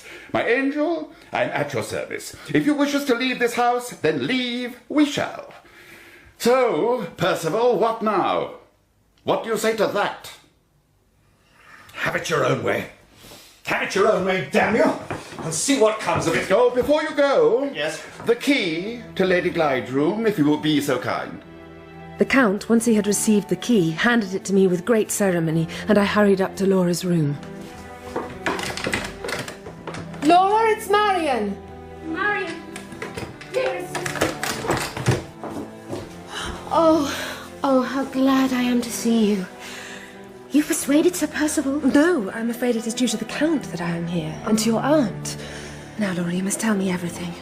Did you meet with Anne Catherick? What happened? Why did Sir Percival lock you in here? I shall tell you, I promise, but first you must tell me, has Sir Percival relented? Am I still a prisoner? He has given way. You are, as the Count declared, mistress once more in your own house.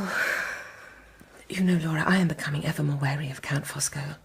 His influence over Sir Percival seems to grow greater by the day. Please, don't talk of the Count. I hate him, Marion. I detest him.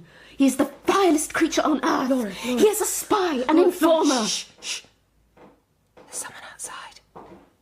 Yes, it is I. Oh, Miss Halcombe, you dropped your handkerchief when you were downstairs, and I thought I would bring it to you as I was on my way to my room. thank you. Thank you, Madame Fosco.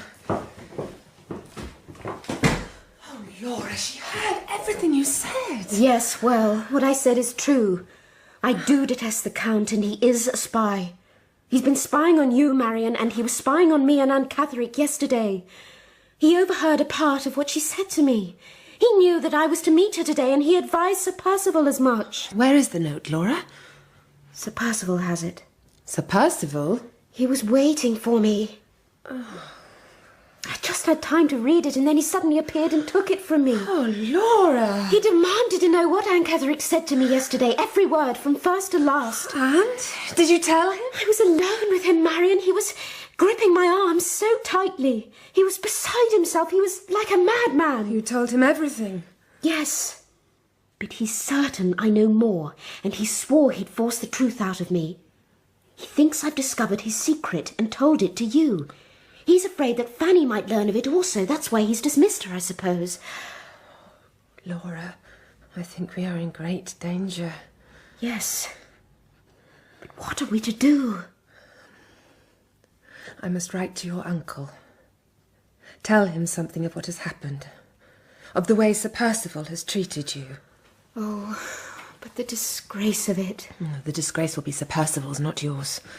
And the threat of disgrace may help to bring him to his senses. Or he may be driven to desperation and make things 100 times worse for us. Well, perhaps. It is a risk we must take. I will ask your uncle if we might stay at Limmeridge House for a while. He is a selfish, indolent man, I know, but he might grant the request in order to achieve some peace and quiet hereafter. But what if the letter is intercepted? It won't be, I'll make sure of that.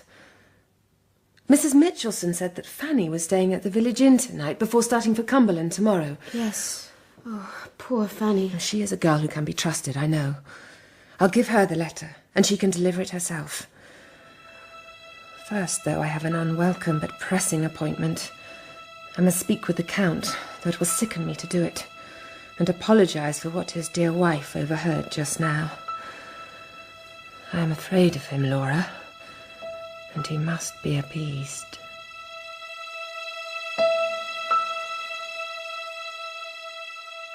Let me assure you, Miss Halcombe, I keep no secrets from my husband. None, Miss Halcombe. When he noticed that I was distressed, it was my painful duty to tell him why. I feared as much. Count Fosco, let me earnestly entreat you. Miss Halcombe, there is no need. Lady Glyde spoke rashly and thoughtlessly. She did me an injustice which I lament, but I am unresentful. I forgive her. Let us all this instant dismiss the matter from our minds. Thank you. You are very kind. Thank you so much. My dearest Miss Halcombe, the pleasure is mine entirely. Give me your hand. Count. Yes, my angel? Miss Halcombe, being an Englishwoman, may not be accustomed to such demonstrations of civility. My angel, you are right. Miss Halcombe, my apologies. My sweetest wife, I will take your hand, if I may. I was sickened by the feel of the Count's fat fingers and the touch of his poisonous lips. And if Madame Fosco's tigerish jealousy had not come to my rescue, I cannot say if I would have maintained my degrading self-control. I hurried back to my room and sat down at the table to compose the letter to my uncle. And as I did so, I had the feeling that my writing things were not as I had left them in the morning, but were, perhaps, a little too tidily arranged. In future, I decided I would take no risks. I would always lock my door. Well? I have been to the inn, and the letter is safe in Fanny's hands. Or rather in the bosom of her dress, and there it shall stay, she says, until she delivers it. Do you mean to join us at dinner? No. Not for the world. Laura? Has anything happened? Sir Percival was at the door hardly 5 minutes ago, demanding to be told where Anne Catherick is. He's certain, I know. Well, he hasn't found her yet, and one must be thankful for that, not just for her sake, but also for ours. While his efforts are directed towards finding Anne Catherick, he may not be quite so active in his persecution of us. I was exhausted by the heat of the day and by the trials and anxieties I had endured. I decided that before dinner I would go to my room and rest. Within minutes of lying down upon a sofa, I fell asleep, and in a dream a face appeared. A man's face. Listen. Listen. Walter Hartright. The wide ocean separates us, but I shall return, I promise, and give what help is in my power. That night when I met the woman on the high road, the woman in white, that night I dedicated my life to a purpose as yet unseen. I shall return. I shall visit the tomb of white marble, and I shall read upon the cross a newly cut inscription. And as I kneel by the cross, the shadow of a veiled woman shall rise up from the grave beneath, and the three of us shall be together once more. Till then, have courage and be resolute. I shall return. I awoke trembling. I'd never dreamt such a vivid dream before. I prepared for dinner and went downstairs. Within a few hours, I would need all the courage and resolution I could muster. The English, Miss Halcombe, they love to praise their oratorios, and the Germans, they praise their symphonies. Fosco. And together they pour scorn on us Italians, because, they say, we have failed to produce these higher forms of music. Fosco. My response is this. They forget Rossini. Rossini the immortal. Rossini the phenomenal. Fosco, I must talk with you. Well then, talk. No, I meant in private. Ah, then it must be later. I'll not abandon the ladies. It is close, is it not? It is indeed, Madame Fosco. Ah, but we will gain relief, ladies, and very soon. The weather will break, I promise you. There'll be rain tonight. I wonder, Miss Halcombe, was it you whom I saw a little earlier, taking a walk in the direction of the village? The village? No, I think not. Oh, perhaps it was Lady Glyde. I might have a walk myself. Before it rains, you know.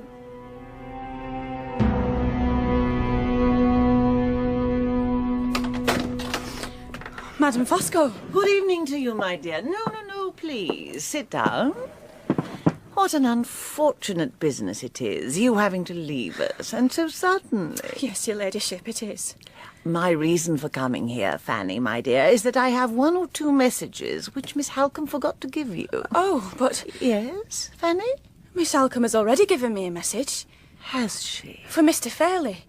A very important message.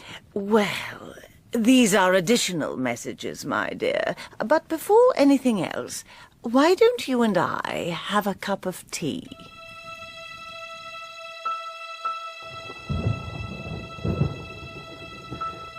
The Count was right, I think. A change in the weather. My head still aches. I ought to go to bed. I've been trying to write my diary, but my thoughts have wandered and have never reached the page. Outside, darkness. No moon, no stars. The rain will come, but not yet. Tobacco smoke. Someone must be on the lawn. Oh, yes, I can see a red spark. Ah, and here comes another. This one slightly larger. The first was a cigarette, the second a cigar. What's the matter? Why don't you come in and sit down? I'm waiting for Miss Halcombe to go to bed. See, up there? The light's still on in her room. But why must you wait? Well, dear Percival, Miss Halcombe is a clever woman, and a distrustful one, and a bold one, too. She mustn't have the chance to overhear us. For heaven's sake, we shall be in the library. We shall sit at the far end of it, if you like, away from the door. We shall not be overheard. Nevertheless, I shall wait. You go in if you wish. I'll join you. Very well. Patience, Percival. You must have patience. Well, what if I could overhear them? Sir Percival clearly thinks the matter for discussion is a pressing one, and the Count regards it as important enough to warrant taking precautions. It ought to help our cause, therefore, to discover what they have to say. How to do it, though? To go downstairs, to listen at the door, that would be a great risk and would probably be fruitless. Oh, but the veranda, perhaps. Yes. Its roof is just a few feet below me. If I could lower myself down and creep along, I'm sure I could get as far as the library window. Yes, I'll do it. For the sake of Laura's happiness and her honour. Perhaps even for the sake of her life itself and mine. Now, Count Fosco, I shall blow out the candle and you shall go back indoors. And then let the adventure begin. There now. Slowly, carefully. Keep close to the wall. Keep very close. A flapbook crashing to the ground won't greatly help your plan. Slowly, carefully. There's a light in that window. Madame Fosco's room. The blind is pulled down, thank heavens, and there's her shadow on it. Do I wait till she has gone to bed, or do I move on? Very quietly. Very quietly. Move on.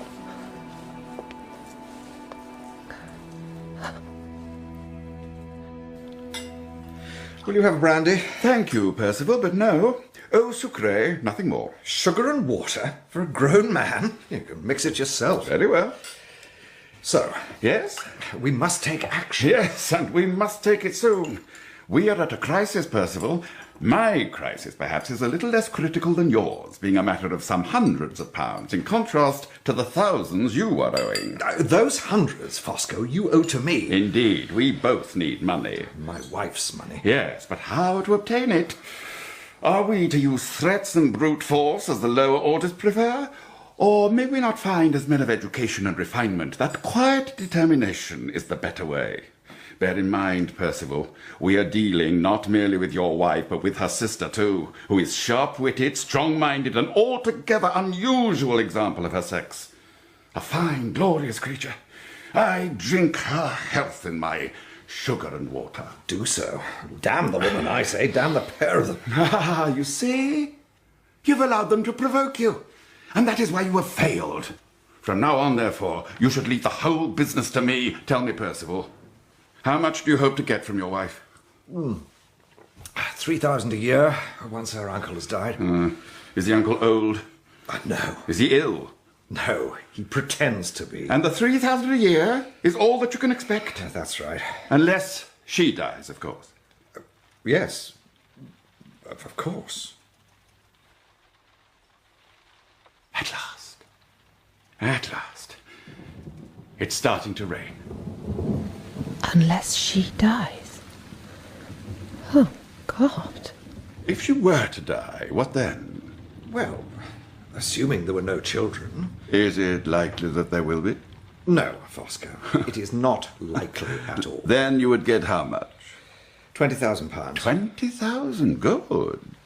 Madame Fosco has gone to her window. She's pulling the blind up. She's looking at the rain, I suppose. There she is. Oh, don't turn this way, Madame Fosco, please. Oh, she's dropped the blind. Thank heavens. So, if you want money soon, if you want to make certain... No, Fosco, no. We shall not even talk of it. My dear friend, I'm simply stating the position. If you are to win the 20,000, and let us not be coy, if my beloved wife is to inherit too, then your wife, sadly, must die.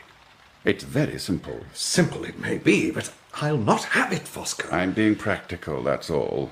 Business-like. You and I need money. Your wife has the money we need. You've tried to get at it, but she has refused to sign that document of yours. And so? He means it. He does. If it's left to him, he'll have Laura killed. Then, of course, there is a second difficulty. And this second difficulty seems to have got itself mixed up with our little financial embarrassments. But it is your difficulty, Percival, and yours alone. And it has altered you for the worse. The name of the difficulty, I understand, is Anne Catherick. I could draw your secret out of you if I wanted. I could, believe me. But if you wish me to respect your privacy, then I will. I have consummate self-control, Percival. I'll not pry into this difficulty of yours. But I am nonetheless willing to help you out of it. Would you like me to help? Oh, yes, Fosco. Yes, I would. It's more serious than the money, you know. Anne Catherick must be found. And if she isn't, there's no hope for me. Why? Because she knows your secret too? Yes. And because she knows it, you had her put in an asylum? Yes. She isn't mad, I take it? She's mad enough to be locked away. Just. And sane enough to ruin you when she's at large. Precisely. Who else knows the secret? Anne Catherick's mother. She told it to Anne. What about Lady Glyde? Well, in the note that I found, Anne Catherick wrote that she and my wife would talk about the secret again. So it's clear that my wife has knowledge of it. Also, there's a man named Hartright, a drawing master. He knows something too, perhaps. He and my wife... Yes? Well, they were in love. Ah, indeed. Where is this Hartright now? He's out of the country. And what about Anne Catherick's mother? Is she to be trusted? She is. She told your secret once? Yes, but she won't repeat her mistake. She has some interest in the matter, does she? She does. If I'm to search for Anne Catherick, I must know how to recognize her. I saw her from a distance only when she was at the boathouse. Oh, it's very easy to describe her. She bears a remarkable resemblance to Lady Glyde. Really? Imagine my wife after a severe illness, and you have Anne Catherick. Good heavens! And they're not related? Not at all. Well. Well. Why are you laughing? Oh, a rather fanciful little thought has just struck me. You'll like it, I think. Tell me. Oh, no. We've talked enough tonight. Time for sleep, Percival, the sleep of the just. And when daylight comes, let us see what the magnanimous Fosco will do for his dear, dear friend. They said no more. They said all that I needed to know. More than I needed. I dragged myself back across the veranda roof, entered my room, and sank down upon the floor. I was drenched. I was frozen to the bones. And my heart was chilled by all that I had heard. After a while, I can't say how long it was, I roused myself and changed into dry clothes. And now a throbbing heat has replaced the cold. Was it 4 that struck? Or 5? I should lie down and rest, but if I do, I may lack the strength to get up again. Burning. Skin's parched. And I'm so very frightened. Please, God, help me.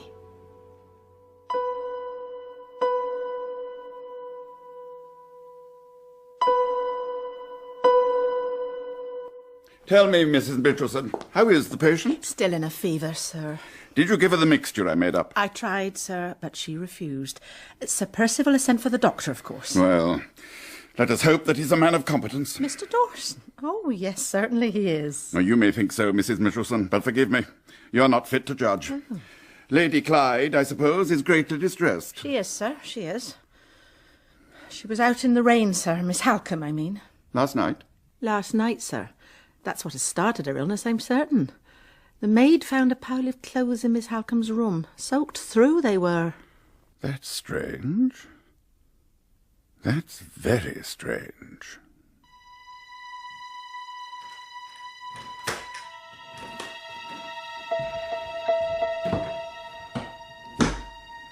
From the bottom of my heart, oh, magnificent Marian, I breathe my wishes for your recovery. Here is her table, and here is her diary. Let me read what she has written since last I looked.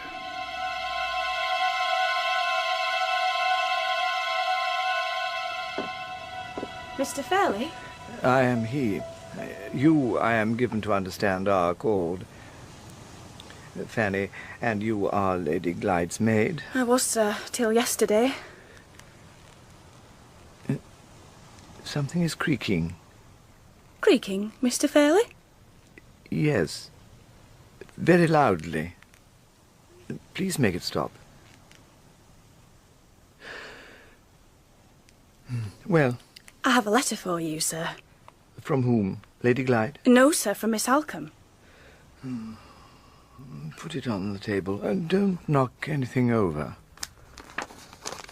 It seems to be a very crumpled letter. Yes, sir. I noticed that, sir, when I came to after fainting. Fainting? Yes, sir. At the inn. The inn? Which inn? At Blackwater. Madame Fosco was... What? Madame Fosco was at this inn, was she? Yes, sir. She came there, she said, because there were some other messages I had to take, as well as Miss Halcombe's letter. But I never received them, because Madame Fosco told me I must have tea with her. That was uncharacteristically kind of my sister. And then, you see, sir, I fainted. Pray, why did you do that? I don't know, sir. I've never fainted before in my life.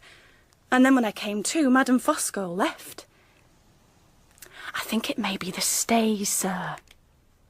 The stays? Yes, sir. They caused the fainting?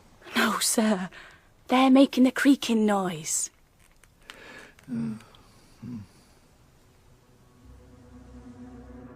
I have read Marian Halcombe's diary. I have written in it, too. Just a few words of sincere homage and admiration. But now, I return the diary to the writer's table. Events are hurrying me away. Serious issues await me.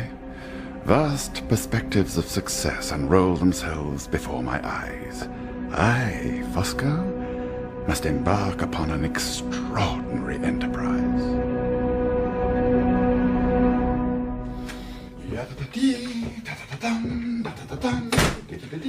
Well? Ah, Percival. Have you found Anne Catherick? What a pleasant day it is. Tell me. I'll tell you, Percival. But this, I think, is not the time. Good morning, Mrs. Michelson. Good morning. How is the sufferer? Miss Halcombe is a little better, I'm glad to say. I'll be in the library, Fosco. Don't be long. The fever came and went, sir, during the night, and now it seems she is improving. Mr. Dawson is with her at the moment. Ah, yes, Mr. Dawson. And so is Lady Glyde, of course.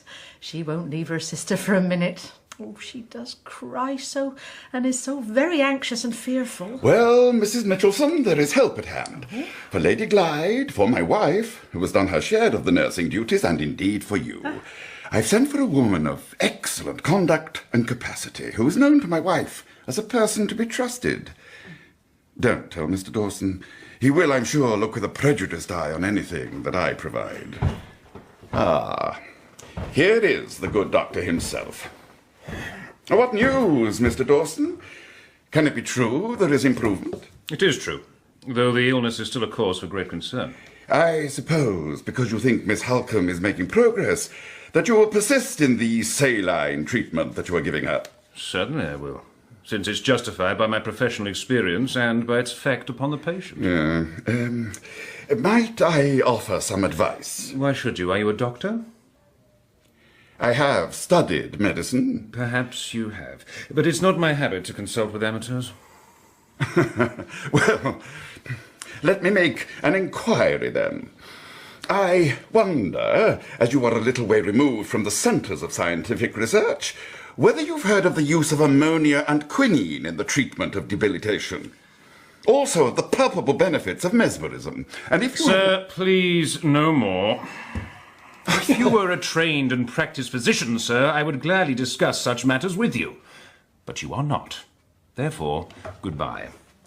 Mrs. Mitchelson? Yes, Mr. Dawson? I shall return this evening. In the meantime, there are to be no alterations to my course of treatment. Is that clear? I obeyed Mr. Dawson, of course. Being merely the housekeeper, I was obliged to do so. But I must confess, the Count spoke with such conviction concerning the appropriate treatment for Miss Halcombe that I began to have more trust in him than in Mr. Dawson.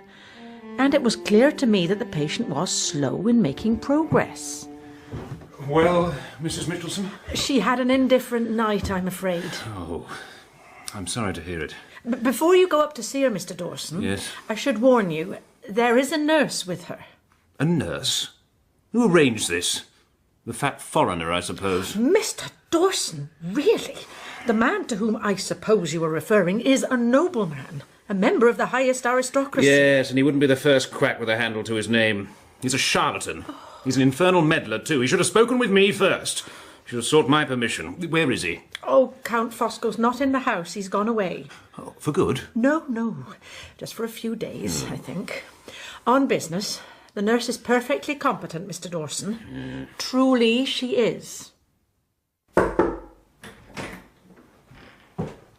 Mr. Dawson, please, come in. Thank you, Lady Glyde. Good morning to you. Ah, I see Miss Halcombe's asleep. Yes, though it is fitful sleep at best. Oh, I'm so worried about her. Of course you are. But your sister will make a full recovery. She will, provided that my instructions, and mine only, are carried out.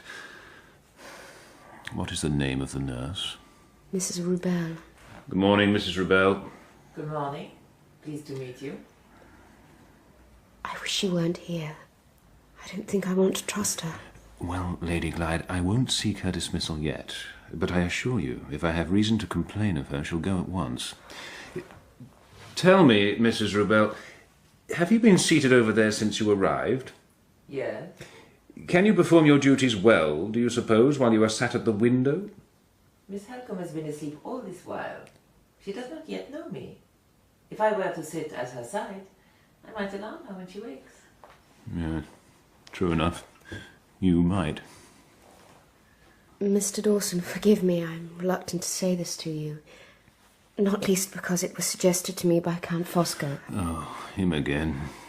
But if Marion should get worse, or if after many more days there should be no change for the better... Yes, Lady Glyde? Would you permit me to send for advice from London? Of course. Indeed, I hope that before you think it necessary, I will have taken such a step myself. It will be a sensible precaution. And it will also, I trust, give me the pleasure of exposing Count Fosco as either a fool or a fraud. 5 days of undisturbed tranquillity, that is all. 5 days in which to attempt to recover from the uncivilized intrusion of the young person who is Laura's maid, or was. And then, on the 6th day, I am to be visited again by the husband of my tiresome sister. Oh. Mr. Fairlie? Count Fosco. What a delightful house this is. And what a veritable treasure trove is contained within this room. Shall I be seated?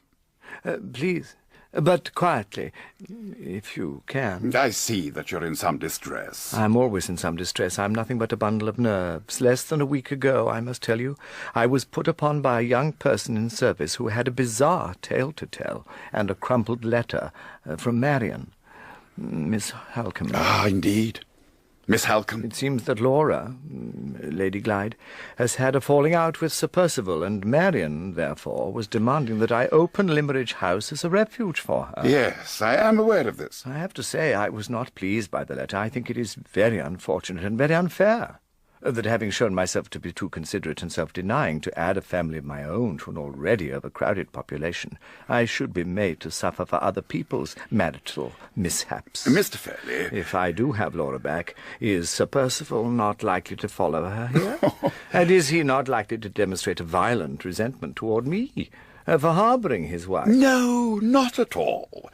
Mr. Fairlie... I have written to Marion. I have asked her to come here alone and talk the matter over with me. If nothing else, the strategy will grant me some breathing space. Miss Halcombe has not replied to your letter. I'm glad to say she has not. The reason she has not replied is that events at Blackwater Park have taken a melancholy turn. Oh, have they? Must I hear about them now? Won't they keep? Sadly, no. Is anybody dead? Dead? No. Heavens, no. Oh, so glad. Forgive me, but I always like to anticipate the worst. It breaks the blow by meeting it halfway. Is anybody ill? Yes. Miss Halcombe. Is it serious? Yes. A fever. A fever? Is it infectious? Not at present. Not at present? Mr. Fairlie, I am here, as it were, as Miss Halcombe's proxy.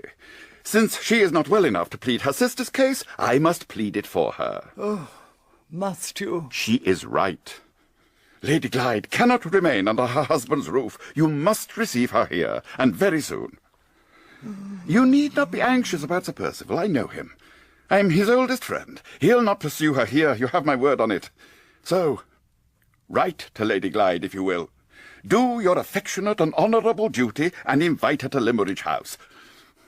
Do it now. Now? Yes, so that I can take the letter back with me. She won't come, you know. Not while her sister is ill. She will come. She must. Not only do relations with Sir Percival deteriorate day by day, but Lady Glyde's health and spirits suffer too, because of the marriage, because of her anxiety over Miss Halcombe. As for travelling arrangements, there is no difficulty there. I have recently taken a house in London, in St. John's Wood. Lady Glyde can be met at Waterloo Station, and she can stay with myself and your dear sister, and can continue the journey the following day. Nothing could be simpler or more convenient. Now, the letter. You have writing materials here, I see. Do mention the overnight stay in London. It will help to convince her.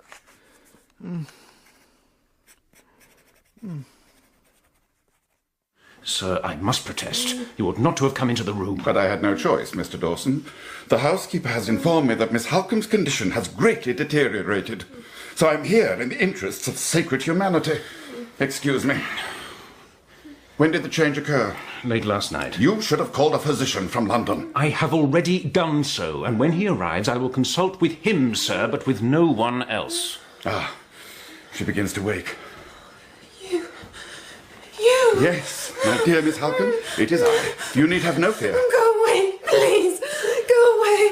Leave her this instant, sir. Can't you see she's terrified of you? Well, Mr. Dawson, it is not to be wondered at.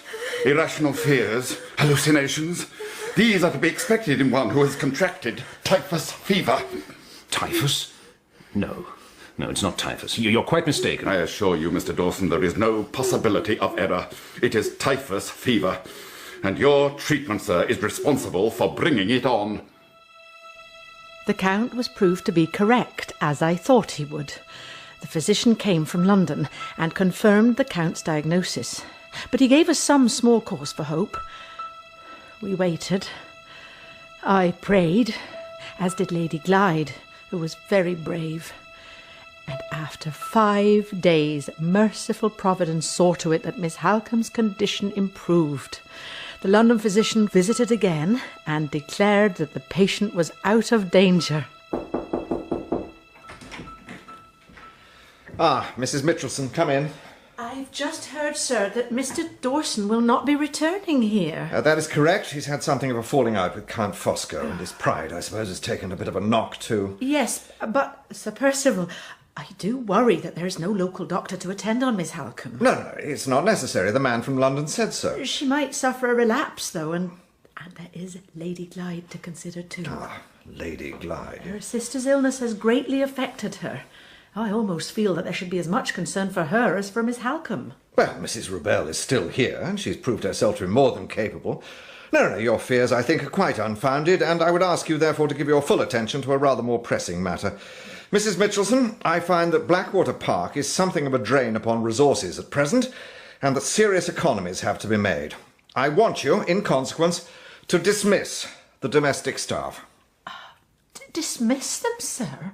All of them? With the exception of Mrs. Rubell, of course, and your good self. But the rest of the staff must go. I want this house cleared of the whole lazy, useless pack. When must they go, sir? By this time tomorrow. Tomorrow? But, sir... Mrs. Mitchelson, there's no need for them, and therefore they must go. Is that understood? The staff were dismissed, and the house became a strange, quiet, lonely place. It was surely not unnatural that my spirit should sink, or indeed that I should be uneasy about the way events were unfolding. I became still more so when Sir Percival declared that Lady Glyde and her sister, once they were well enough to make the journey, might benefit from a few days in the genial climate offered by Torquay.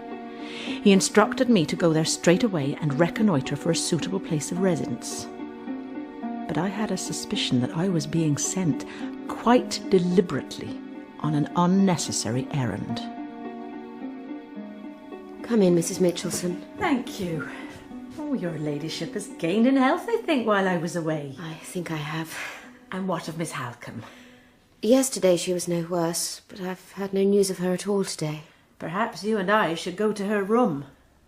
Yes, please. We'll do that. The Count and Madame Fosco left yesterday, you know. Didn't they? I had no idea it would be so soon. Ladies. Sir Percival. May I ask where you're going? To Marian's room. Well then, let me spare you a disappointment. She's not there. Not there? She left yesterday morning, with your aunt and Fosco, and Mrs. Rubell, too. She's going to Limeridge House, you see, and thought that since the Count and his wife were travelling to London, she'd go with them. It's impossible. She wasn't fit to travel. If Mr. Dawson had been here... But Mr. Dawson was not here. Mr. Dawson has decided to have nothing more to do with this. Why should Marion want to go to Limmeridge? Because your uncle won't receive you until he has seen your sister first. He stated as much in the letter he wrote to her at the start of her illness. It was shown to you. Do you not remember? Yes, I remember. She has never left me before. Not without telling me. But she knew that if she did tell you, then you would try to stop her. You're very anxious. Absurdly so. I'm anxious for my sister. Well, there's no need to be. She's left for Limmeridge to speak to your uncle. What's strange about that? You must forgive me, but I am not satisfied. I wish to take the first train that I can and follow her. Your ladyship. If my sister was deemed fit to travel, then I am too. I intend to leave here. Very well. I'll not oppose you, but you must go tomorrow. Not today. I'll write to Fosco by this evening's post. Why? To tell him to expect you. He'll meet you at the station and you can stay overnight in St. John's Wood. No, please. That's not necessary. Of course it is. You mustn't attempt the whole journey in one day. You must rest in London, and I won't permit you to be on your own in some hotel, and nor would your uncle. My uncle? I have a letter from him, which you will read when you come downstairs. Fosco offered to have you stay for the night, whenever you should make the journey, and your uncle strongly endorses the idea. The arrangement is eminently sensible and appropriate. Do you not think so, Mrs. Mitchelson? I confess I can see no objection to it. Nevertheless, don't write to the Count. Please. Oh, but I shall write to him, and there will be no more argument, unless you prefer not to go at all.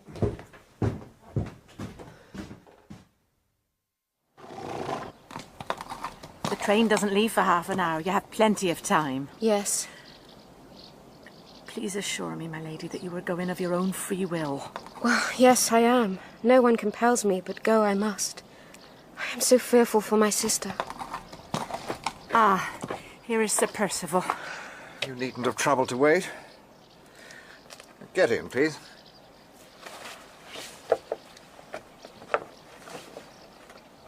So this is our parting. It may well be that I will see you no more. Will you try to forgive me as sincerely as I forgive you? Driver. Goodbye. Goodbye, Sir Percival. Goodbye.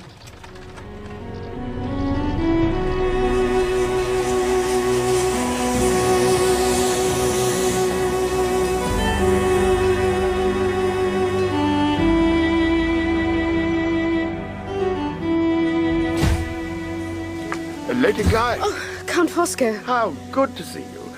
Sir Percival's letter reached me just in time. You had a pleasant journey, I trust? Thank you, yes. Tell me, please, where is my sister? Has she already left for Limmeridge? She has not. She is at my house. And we are going there now. We are indeed. Where is she? Tell me. I will take you to her soon. Who are those men outside? They are friends of mine. Medical men. The truth is, Lady Glyde, your sister's health has become much worse. Oh, no. The truth is, I fear for her life. Oh, do not say so. Lady Glyde. Help me. Help me. The afternoon following Lady Glyde's departure, I sat in the garden and tried to compose my mind. I sat and I gazed out across to the old, disused wing of the building, and as I gazed, I realised of a sudden that there was someone seated by one of the windows. A woman.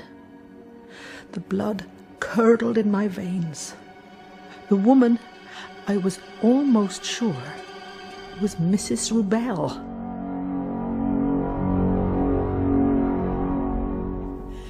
Mrs. Rubell? Mrs. Rubell? Yes? What is the matter? So it is you. What are you doing? I was told you'd gone to London along with Miss Halcombe and... Well, you were told incorrectly. I have never left the house. I don't understand. Sir Percival said quite plainly that... What of Miss Halcombe, then? Oh, Miss Halcombe is making good progress. Where is she? She is here. Here? In this room. She is asleep at the moment. Come in and see her.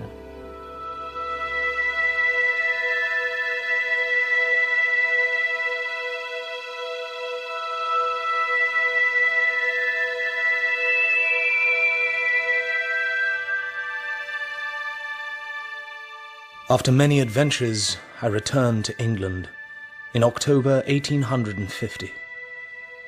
During my time away, I had thought constantly of Laura Fairlie, she who married and took another's name, she whom I loved and would always love, though there was no hope for me. The day after my ship reached port, I visited the office of Mr. Gilmore, solicitor to the Fairlie family, in order to ask if he had any news of her. Mr. Hartright, dear Mr. Hartright, you must prepare yourself for a shock. Why? What has happened? Laura, Lady Glyde, she is dead. Dead? She died a few months ago. I am so sorry. How did she die? Was there some accident? No, she became ill. A heart condition. A heart condition? When she was in London. Why was she in London? She was staying at the house of a friend of Sir Percival's, a man named Fosco, a count. Soon after arrival there, apparently, she experienced a fit of convulsions. She seemed to recover, but then, all of a sudden... I ought to advise you that Miss Halcombe came to this office shortly after her sister's death. She was emphatic that her sister had never suffered before from any problem affecting her heart. To tell the truth, she was suspicious about the entire circumstances in which Laura died. Was she indeed? On her instructions, I made some inquiries, though it was a delicate business, as you can appreciate. I communicated with Count Fosco and found him to be most helpful and cooperative. I communicated with the Count's wife, Laura's aunt, you know, with the medical man who attended Laura, with the servants in Count Fosco's house. And? I discovered nothing. There was not the smallest fragment of detail that could lead me to share Miss Halcombe's anxiety. I can only assume that the loss of her sister had affected her judgment. Where is Miss Halcombe now? Is she at the husband's house? I have no idea where she is, but Blackwater Park, I understand, is empty, closed. Sir Percival Glyde has gone abroad, I think. Where have they buried Laura? At Limmeridge. She is laid to rest in her mother's grave. To Cumberland. The same journey I made a year ago and more, when at the instigation of my friend, Professor Pesca, I went to Limmeridge House to teach drawing to 2 young ladies. With one of those ladies I fell deeply in love. But now, she is dead. I have gone along the well-remembered road, looked across at the high white walls of Limmeridge House, and the drive, the garden, and the summer house where Laura and I first met. And finally, I have made my way down to the lonely churchyard. The air is calm and still. I walk across the sacred ground. I approach the grave with its marble cross which bears the name of Laura's mother. The cross which the woman in white, all those months ago, clung to in her distress. If only I would die, Mrs. Fairlie, and be at rest with you. Oh, Mrs. Fairlie, you know how I love your daughter. If I could save her, I would. Tell me how to save her. Tell me, please. Now on that cross is a newly cut inscription. Hard, clear, cruel letters which tell the stark story. Sacred to the memory of Laura, Lady Glyde, wife of... I turn my eyes away, refusing to read the name of that man who took her from me, who was not worthy of her. I kneel down, rest my hands, my head upon the broad white stone, close my weary eyes, recall our last tearful words to each other, when she promised that she would remember me. And I took her hand and kissed it. Oh, Laura. Laura, come back to me. Let my heart speak to yours. Laura, my love. Footsteps. 2 women in the cold clearness of the slanting light. 2 veiled women who are walking in my direction. They see me. They stop. One of them lifts her veil. Marion. Marion Halcombe. It is her face, though it has changed, as if many years have passed over it. Her eyes are large and wild, terrified. The other woman, still veiled, comes nearer. The shuddering of an unutterable dread creeps over me from head to foot. Walter Hartright. Walter Hartright. She has possession of me, body and soul. Oh, Lord God, strengthen him. Help him in his hour of need. She approaches. As she moves, her shadow falls upon the grave and then rises up. The tombstone stands between us. The cross, sacred to the memory of Laura, Lady Glyde. She lifts the veil. It is I. Laura! Laura!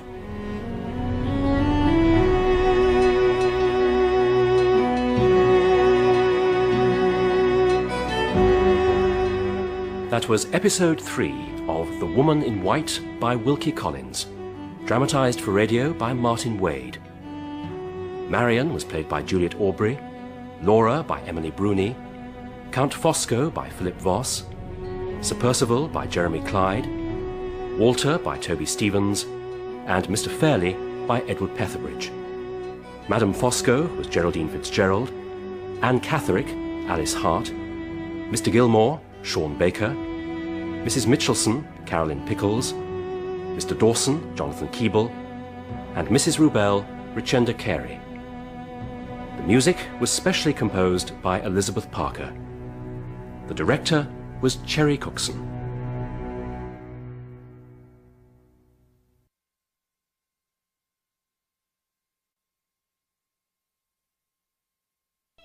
To others, Laura was dead. To others, it was Laura who had been buried beneath the marble cross in Limmeridge churchyard. She was dead to her uncle, dead to those who knew her, save her sister Marion and me.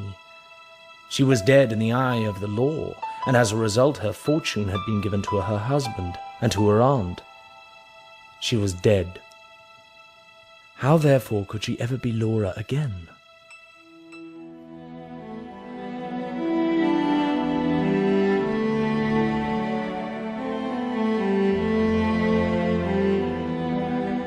The Woman in White by Wilkie Collins, dramatised for radio by Martyn Wade, with Juliet Aubrey as Marion Halcombe, Emily Bruni as Laura Fairlie, Toby Stevens as Walter Hartright, Philip Voss as Count Fosco, Jeremy Clyde as Sir Percival, and Edward Petherbridge as Mr. Fairlie. Episode 4. We took the London train from Limmeridge. Laura sat by my side. Her poor, innocent head laid trustingly on my shoulder. She is asleep, I think. Yes, the day's excitement has worn her out. Tell me, Marion, how much does she remember of what has happened to her? Very little as yet. She knows that she left Blackwater Park and went by train to London and was met at the station by Count Fosco. And she was taken to a house and became very frightened. After that, she remembers nothing until the moment when she woke up in a small, brown-tiled room. She had been drugged, one assumes, and taken to the asylum. Yes. And the dress that she was wearing was not her own. It was a white dress. It was Anne Catherick's. It was. Laura had become the woman in white. And the woman in white, she had died, and under Laura's name was laid to rest at Limmeridge, reunited with her beloved Mrs. Fairlie. Extraordinary. Almost beyond belief. The process of exchanging the two identities released Laura's money without the need to kill her, and at the same time preserved Sir Percival's secret. It was a brilliant plot, devised, no doubt, by Count Fosco. If I'm to search for Anne Catherick, I must know how to recognize the woman. Oh, it's very easy to describe her. She bears a remarkable resemblance to Lady Glyde. Well. But Marion, you yourself must have believed that Laura was dead. How was it you found her? It was Anne Catherick I was looking for, of course, not Laura. I was hoping to discover Sir Percival's secret from her. Count Fosco had already written to my uncle stating that Anne Catherick had been found and had been put into the same asylum from which she had previously escaped, and warning that she might use her resemblance to Laura to claim Laura's identity. So I found the asylum and secured a meeting with the patient in the asylum grounds. She was pointed out to me by a nurse. She was walking in my direction. I saw her face. So like Laura's, I thought. So very much like hers. She caught sight of me. She stopped, amazed. Marion! She rushed towards me. Marion! Laura, it's you, alive! Dearest sister! Oh, dearest sister!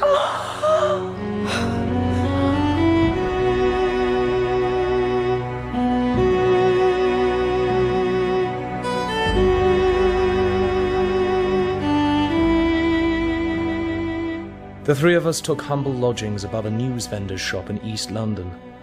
I earned some money from illustrations for various cheap periodicals, but we were very poor, for I had no savings, and all that Marion possessed had been handed to the nurse who was in charge of Laura to secure her release from the asylum. Worse than the poverty, though, was the condition into which my dearest Laura had sunk. Her mind, her spirit, they had been dealt a crushing blow.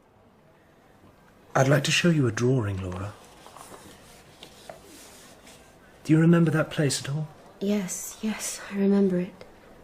The summer house, the garden at Limmeridge. That's right. And who did the drawing? And then gave it to me as a present, a perfect present. It was me. It was. And I must tell you, your drawing has never been separated from me since. Now look, I have a little present for you. A sketchbook? It is very like the one you had when I first met you. Do you wish me to draw in it? Yes, if you wish. I'm not sure I can. What skill I had to make that drawing of the summer house, I think I have forgotten. It will return, dearest Laura. It will all return. Your lost life, your lost happiness. One day again you will be Laura, just as I remember you. Her mind was clouded. Her beauty was faded. On account of her suffering, indeed, her looks bore a greater resemblance to Anne Catherick than to the Laura of old. I was determined, however, to restore her to health, and to restore her also to her true identity, redress the wrong that had been done to her. To this end, I decided first that I would pay another call on Mr. Gilmore, the Fairlie family's solicitor. Sadly, Mr. Hartright, you haven't a glimmer of a case. You put it very strongly. I would dearly wish to believe what you've told me. Despite myself, I almost think I do. But as a solicitor, I must advise you that the evidence of Laura's death is all too plain. There is the statement which the Count gave to Mr. Fairlie. There is the testimony of a doctor who attended the dying woman, and the death certificate that he provided. Well, yes. There is the fact that when Laura was taken to the asylum, let us call her Laura for argument's sake, she was received as Anne Catherick without question. There is the fact that in order to obtain her release, Miss Halcombe decided not to take the proper, formal steps, but bribed a nurse. And you and Miss Halcombe have now hidden the fugitive in London. What else could we have done? We are in fear for our safety. Mr. Hartright, please. I am simply stating the position from a legal point of view. When Miss Halcombe presented Laura at Limmeridge House, her own uncle failed to recognize her, the servants likewise. She is much changed. Her imprisonment in the asylum... Of course, I understand. But I'm afraid that as things are, you and Miss Halcombe are to be regarded as either foolish dupes or scheming accomplices. To be truthful, Mr. Hartright, you haven't much hope. Your only chance, perhaps... Yes? Your only chance would be if there was some discrepancy in the dating of events. If the death certificate, I mean, showed a date that was earlier than Laura's journey from Blackwater Park to London. Yes, I'd already thought of that. But unfortunately, the date of the journey isn't certain. Laura can't remember it, nor, says Marion, can the housekeeper at Blackwater Park. Count Fosco and Sir Percival Glyde will know it, perhaps. But if you are right, you can't expect any help from that quarter. They may be forced to help, and indeed to answer for their crime. Oh, yes? Forced by whom? By me. You are very determined, Mr. Hartright. One last thing. Do you happen to know if Sir Percival Glyde is still abroad? I do. He is not. I was speaking to his solicitor only yesterday. Sir Percival has been in Paris, but is now returned. Indeed. Well, Mr. Gilmore, I am much obliged to you. Mr. Hartright, I wish I could do more. Oh, this letter came by post a day or two ago, for Miss Halcombe. Perhaps you could deliver it for me. Walter! Oh, you were so late. Yes, I'm sorry. I came a long way home. I was being followed. Oh, no. I fear so. But I hope that I lost him at last. He was one of Sir Percival Glyde's men, I'm certain of it. Gilmore informed me that Sir Percival is back in England. Walter. He has heard, no doubt, of Laura's escape from the asylum and is very anxious to find us. We are in danger, then. We are. Grave danger. So tell me, what advice did Mr. Gilmore offer us? Precious little. Our only hope, he says, lies in proving that Laura was still alive after the date shown on the death certificate. Oh, a letter for you. Do you recognize the hand? Yes. Yes, I do. It's Count Fosco's. Dear and admirable woman,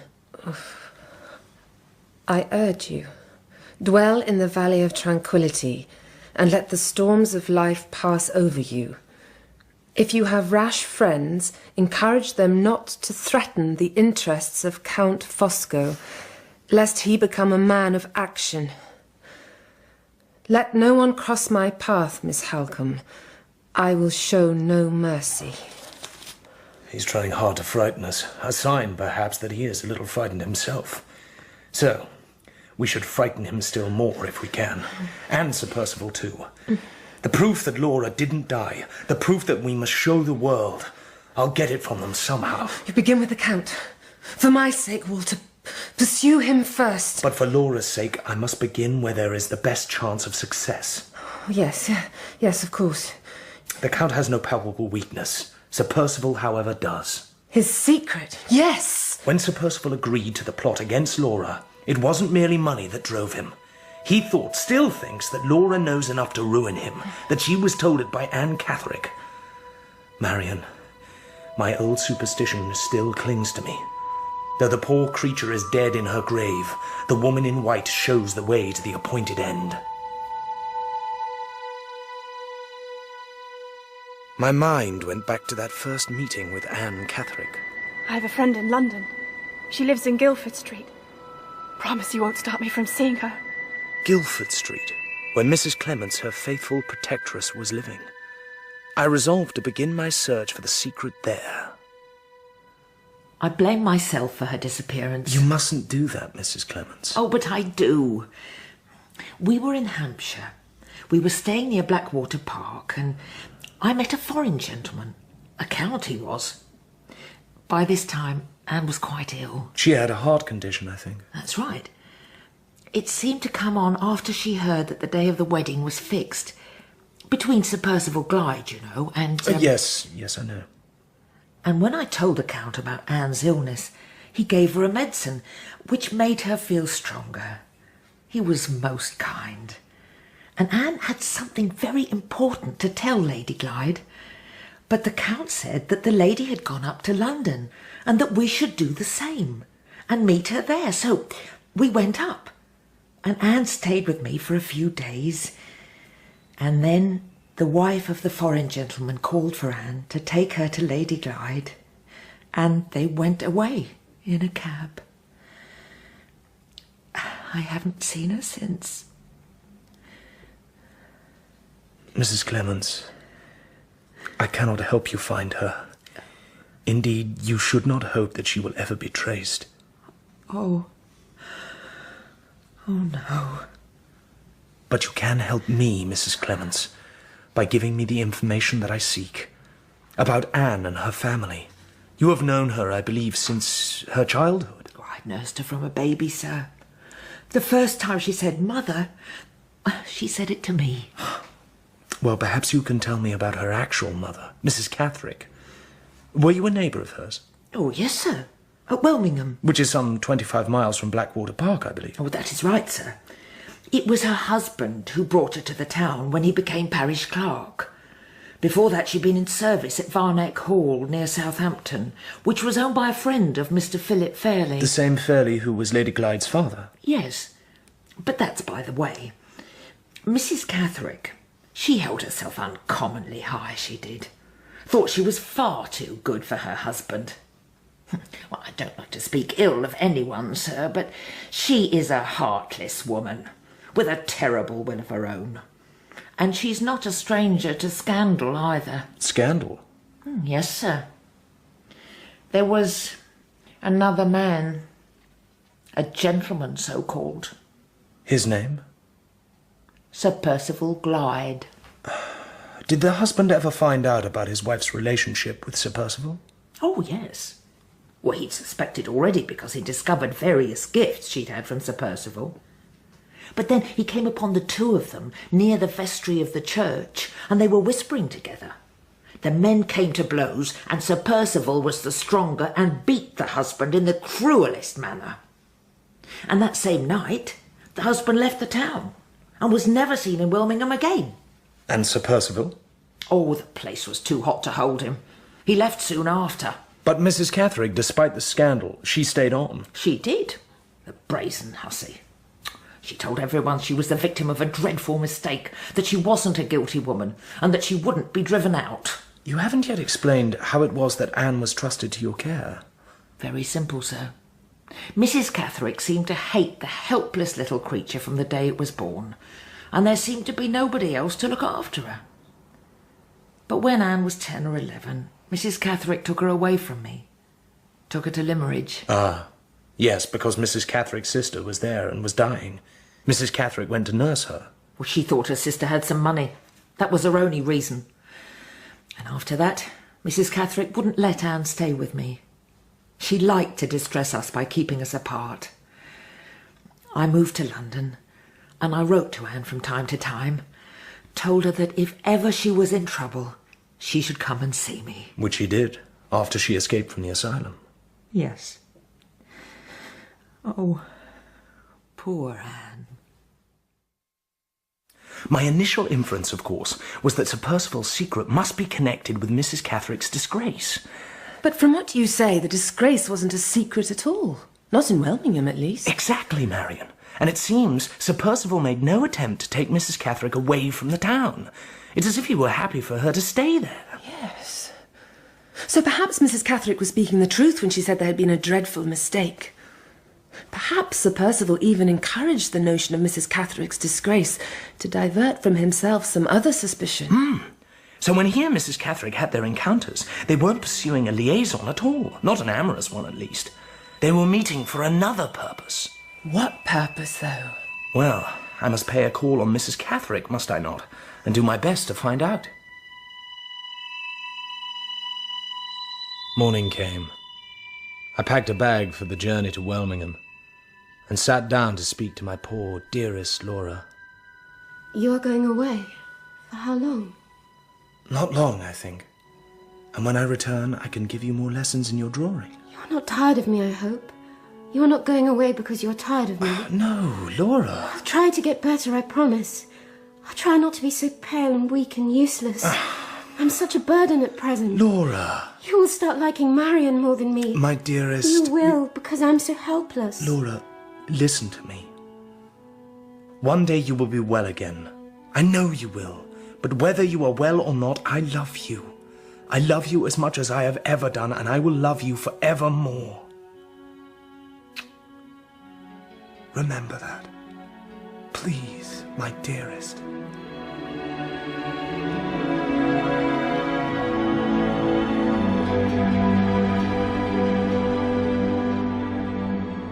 I arrived at Welmingham early in the afternoon.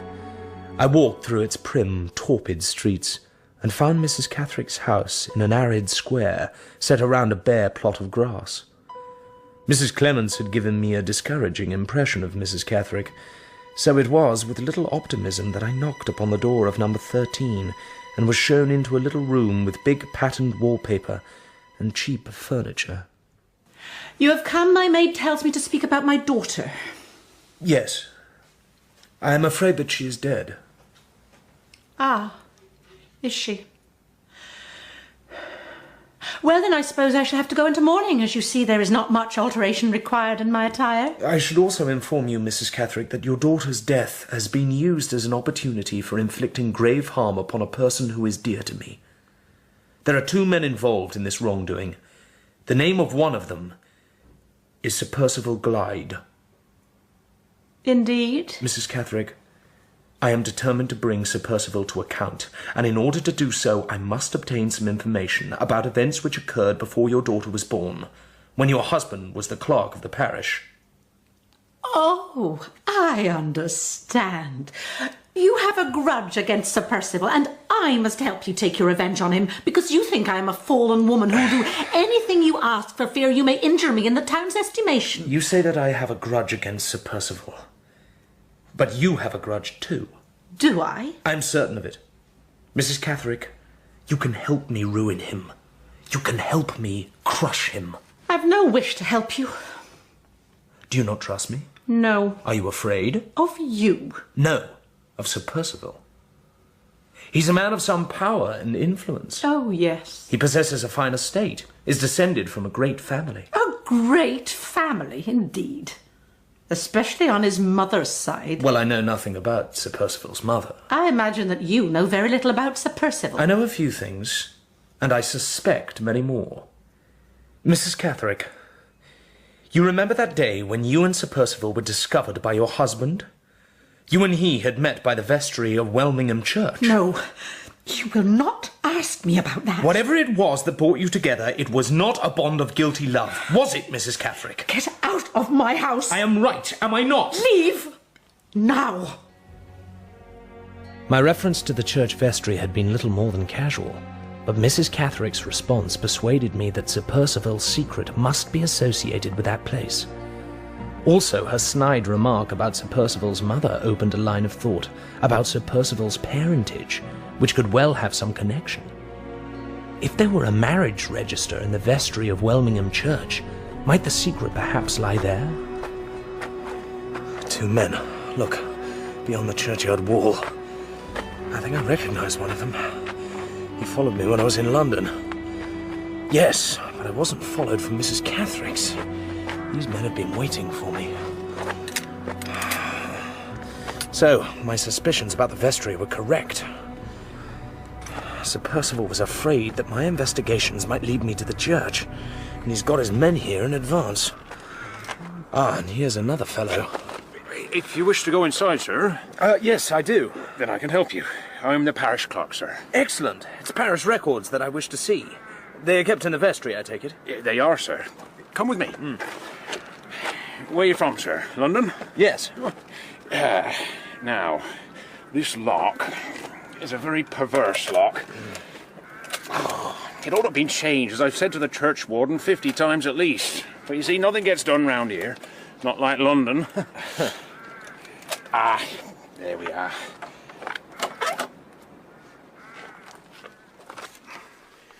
You'll have to excuse the mess, sir. Very, very old, all these bits of wood.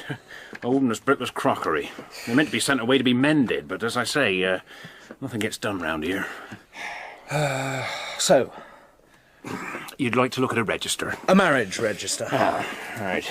Now, what year was it you want, sir? Let me think. 1804, and then working backwards. 1804. I hope you'll excuse me for saying so, but, that cupboard doesn't seem a very secure place for such important books. Shouldn't they be kept in a safe? Well, bless me, sir. But those are the very words my old master, Mr. Wansborough, used to say. A solicitor he was, and vestry clerk, too. Vestry clerk? Yes, sir. The vestry clerk deals specifically with business relating to the vestry. Fancy you living in London not knowing that. Here, Register of Marriages, 1800 to 1810. And these are the entries for December 1804. Thank you. December...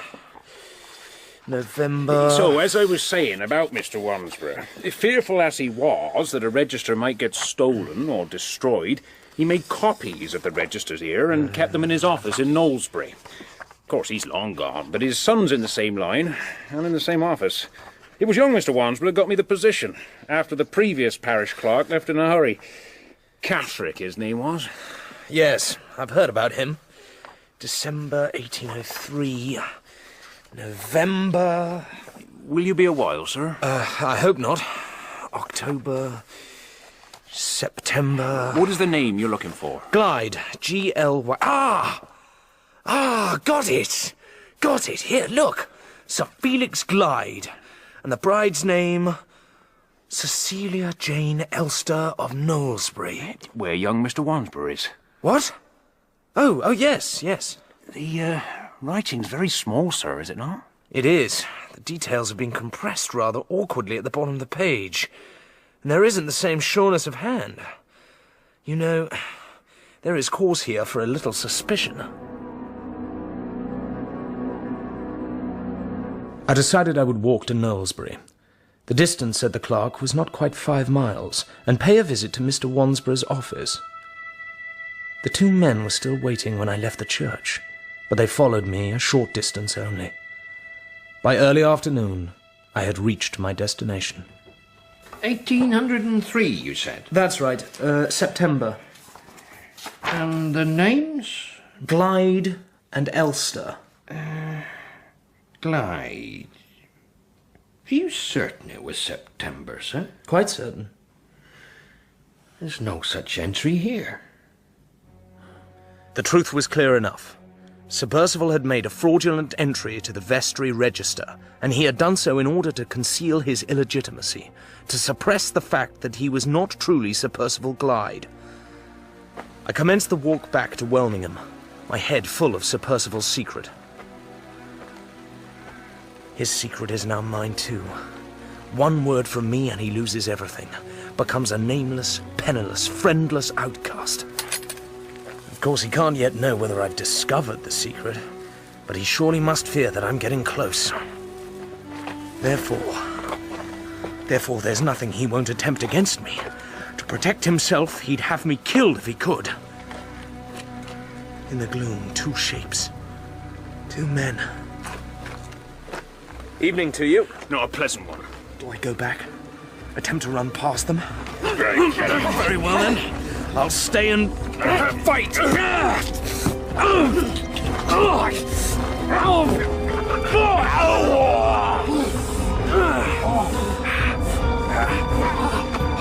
Get him! Get him! They kept up the pursuit, but I took a turn down a footpath and across the fields, and I lost them. I discovered a lane, and after following its muddy windings, I at last found myself in Welmingham once more, in front of some cottages on the other side of the church. Sir, wait there. Yes, you, sir. From one of the cottages, a man with a lantern came hurrying towards me, the parish clerk. Where are the keys? Where are they? They were hanging up in my kitchen. Have you taken them? No, I have not. You mean the keys to the church, do you? Yes. Give me the lantern, quick. It must have been that young man, then. Or his master. His master? They were here about an hour ago. Sir Percival, the young man called him. Lord save us, look at the skylight. My God! The vestry's on fire. You better go back. Get whatever help you can. Yes. Lord save us. Fire! Fire!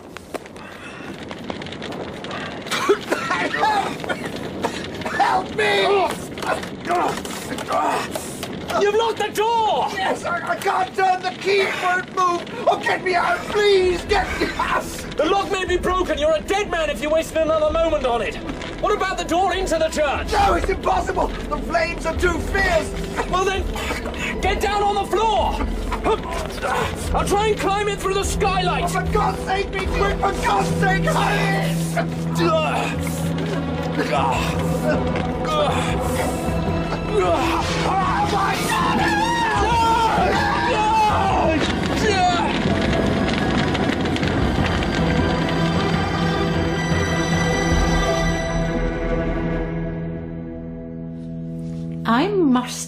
very surprised that you chose to risk your life for him when you had claimed to be his enemy.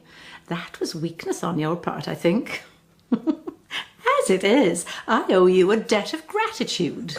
You owe me nothing, Mrs. Catherick. No. Your presence in Welmingham, your inquiries, they frightened Sir Percival. Because of you, he decided to try and hide his crime and remove the register from the vestry. You, Mr. Hartright, you drove him to his death. And because he was an ill-tempered, cruel, foul-mouthed, insolent man, I must thank you for what you've done. Mrs. Catherick... Was the fire, do you suppose, an accident? I think it was. There was a large amount of old wood stored in the vestry, and it will have caught alight very fast. But what was needed was for a lantern to overturn. But Sir Percival's fatal error lay in the fact that he locked the door behind him to ensure that he wouldn't be disturbed. The lock, I'm afraid, was faulty. Mrs. Catherick, I have one or two unanswered questions still. If, as you say, you wish to do me a favour, then all you need do is satisfy my curiosity. Sir Percival's parents, for instance, why did they never marry? The mother was married already, so the couple lived together as man and wife, and no one in the area supposed them to be anything else. What happened when the father died? Well, there was no difficulty at first. Sir Percival took possession of the title and the property, and his right to do so wasn't challenged. But he discovered that in order to borrow money on the property, he must have proof of his parents' marriage. So he hit upon the idea of forging an entry in a marriage register in a parish near to where his mother had lived. And he made the acquaintance of the parish clerk's wife and gave her gifts. And in return... I obtained the keys to the church vestry. Did he volunteer his reasons for wanting them? No, but I persuaded it out of him. What happened after your husband left you? Did Sir Percival assist you at all? Oh, yes. I've been receiving a yearly allowance from him ever since. You'll be sorry to lose that. I've saved enough in the last 20 years. I'll be comfortable, thank you. I assume there was a condition attached to the allowance. You had to keep silent about Sir Percival's secret. Yes. Also, I had to stay in Welmingham, so that he would always know where to find me, though he would let me go to Limmeridge when my sister was dying. Anne claimed she knew the secret. No, she never knew it. She knew that there was such a secret and that it could ruin him. I had revealed as much one day in her presence when I had read a letter from Sir Percival and had found it insulting and angrily blurted something out. And the next time Sir Percival came to the house, Anne, in turn, was angered by him because he called her an idiot. So she threatened him by repeating what she'd heard from me. That sealed her fate. She was soon in an asylum. Yes. Not a pauper's asylum, a private establishment. I insisted on that. One final question concerning Anne's father. Anne bore a striking resemblance to Sir Percival's wife, Lady Glyde, and it seems to me that the resemblance cannot be put down to mere chance. I have discovered, Mrs. Catherick, that you were in service before you came to Welmingham, at a place called Varnock Hall, whose owner was a friend of Mr. Philip Fairlie, Lady Glyde's father. Is it possible, I wonder, that while you were in service at Varnock Hall, Mr. Fairlie came to stay there for a while? Well, Mrs. Catherick? It's possible. You were, as you said yourself, a handsome young woman. No doubt Mr. Philip Fairlie found you so. Well, Mrs. Catherick?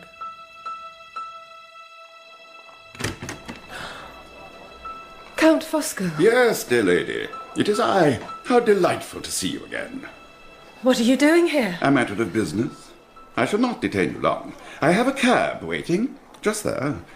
A gentleman is seated inside. Do you recognize him, dearest lady, from your visit to the asylum? He is the owner of that place, and I am assisting him in his search for a missing patient. How is the patient? And how are you? Go away, please. Leave me. You received my letter, I trust. I suggested in the letter, you will recall, that I would be happy to lie quiet, provided that my interests were not threatened, provided my personal freedom and the money my dear wife inherited remained secure. Well, it seems now that my interests may be threatened. Why? Sir Percival is dead. Dead? Oh, yes. And in consequence, no doubt, your friend Mr. Hartright will begin considering ways of striking at me. Advise him against such a course of action, please. Advise him in the strongest possible terms. He cannot succeed. Well, I must return to the carriage. And what will you tell the gentleman who is waiting there? For your sake, Marion, because of my esteem for you, because I cannot bear to think of you experiencing anguish, I will tell him that I made an error, that the patient is not to be found at this address. Remember this sacrifice of mine, dearest Marion. In return for my act of clemency, persuade Mr. Hartright to interfere no more. He has Fosco to deal with otherwise. And Fosco stops at nothing.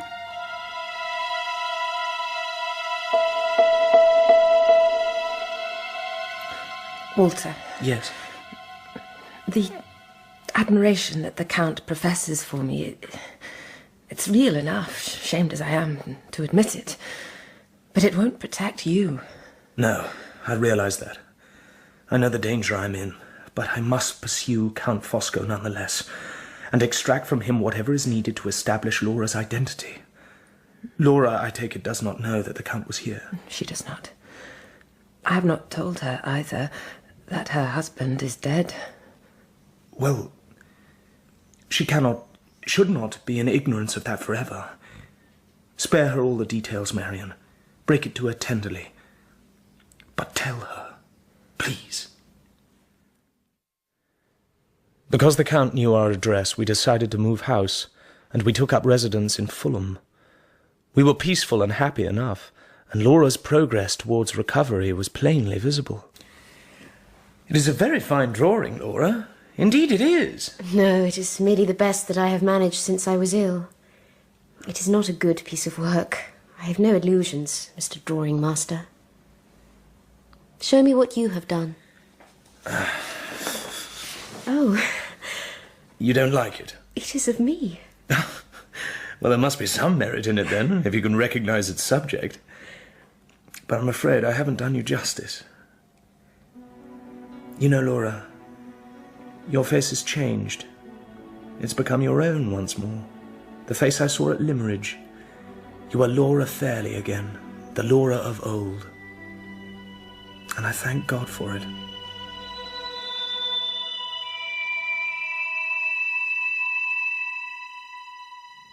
She has said nothing to me, and yet I see as plainly as you do, Walter, that the situation cannot go on as it is. You and she must come to a decision. Marion, I will be guided by your advice, just as I was before in the garden at Limmeridge when you urged me to crush the love I felt for Laura. I shall not say that now. It is strange how, as Laura has got better, relations between her and me have become more and more constrained. I have noticed as much. It's as if we were indeed back at Limmeridge, and I was the drawing master, utterly captivated by her, but unable to tell her what I feel. Well, if you cannot tell her, then I must do so for you. That day in the garden, I said there was no hope for you. Let us see if things are changed. Shedding a tear, she kissed my forehead and left the room. My life was at a turning point. I sat and waited a long, breathless interval. Scenes from my days at Limmeridge presented themselves. The garden, the summer house, the place above the beach where Laura sat and sketched, and I guided her hand. Walter? Laura entered, alone. Dearest Walter. The answer is yes.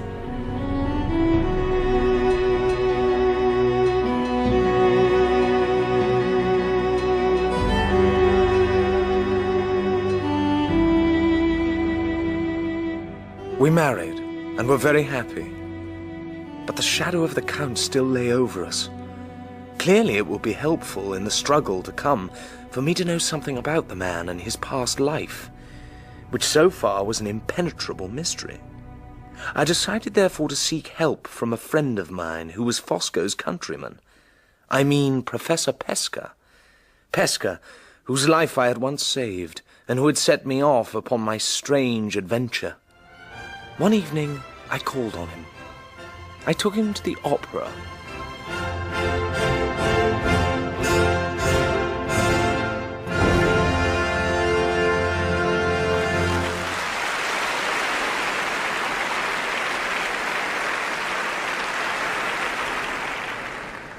Pesca, I'd like you to take another look at that gentleman, if you would. I told you, my good dear chap, I don't recognize him. Take a look at him nonetheless. What did you say his name was? Fosco. Count Fosco. Well, I'm afraid I know neither the name nor the man. Why should I? Is he famous? He may have changed his name, of course. He may have changed his appearance, too. Yes, in his younger days he may not have been quite so fat.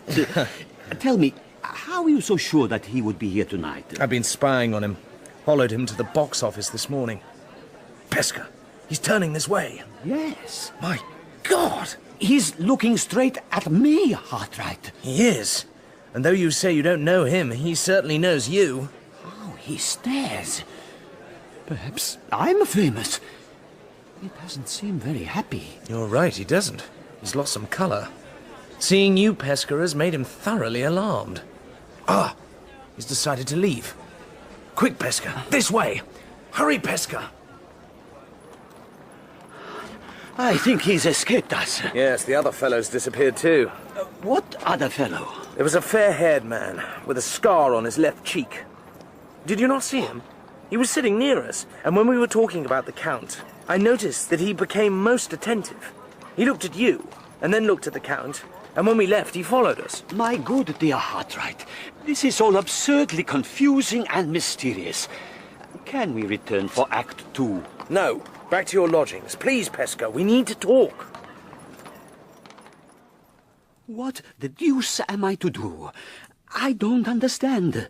What is my connection with this man? Well, Pesca, I was hoping that you would tell me that. Listen, today while I was following Count Fosco around the streets, I was suddenly reminded of a remark that Marion, Laura's sister, made. She called Fosco a spy, by which she meant that he was partial to snooping. He liked to listen at doors. But it occurred to me, what if he were a political spy? What if espionage were his vocation?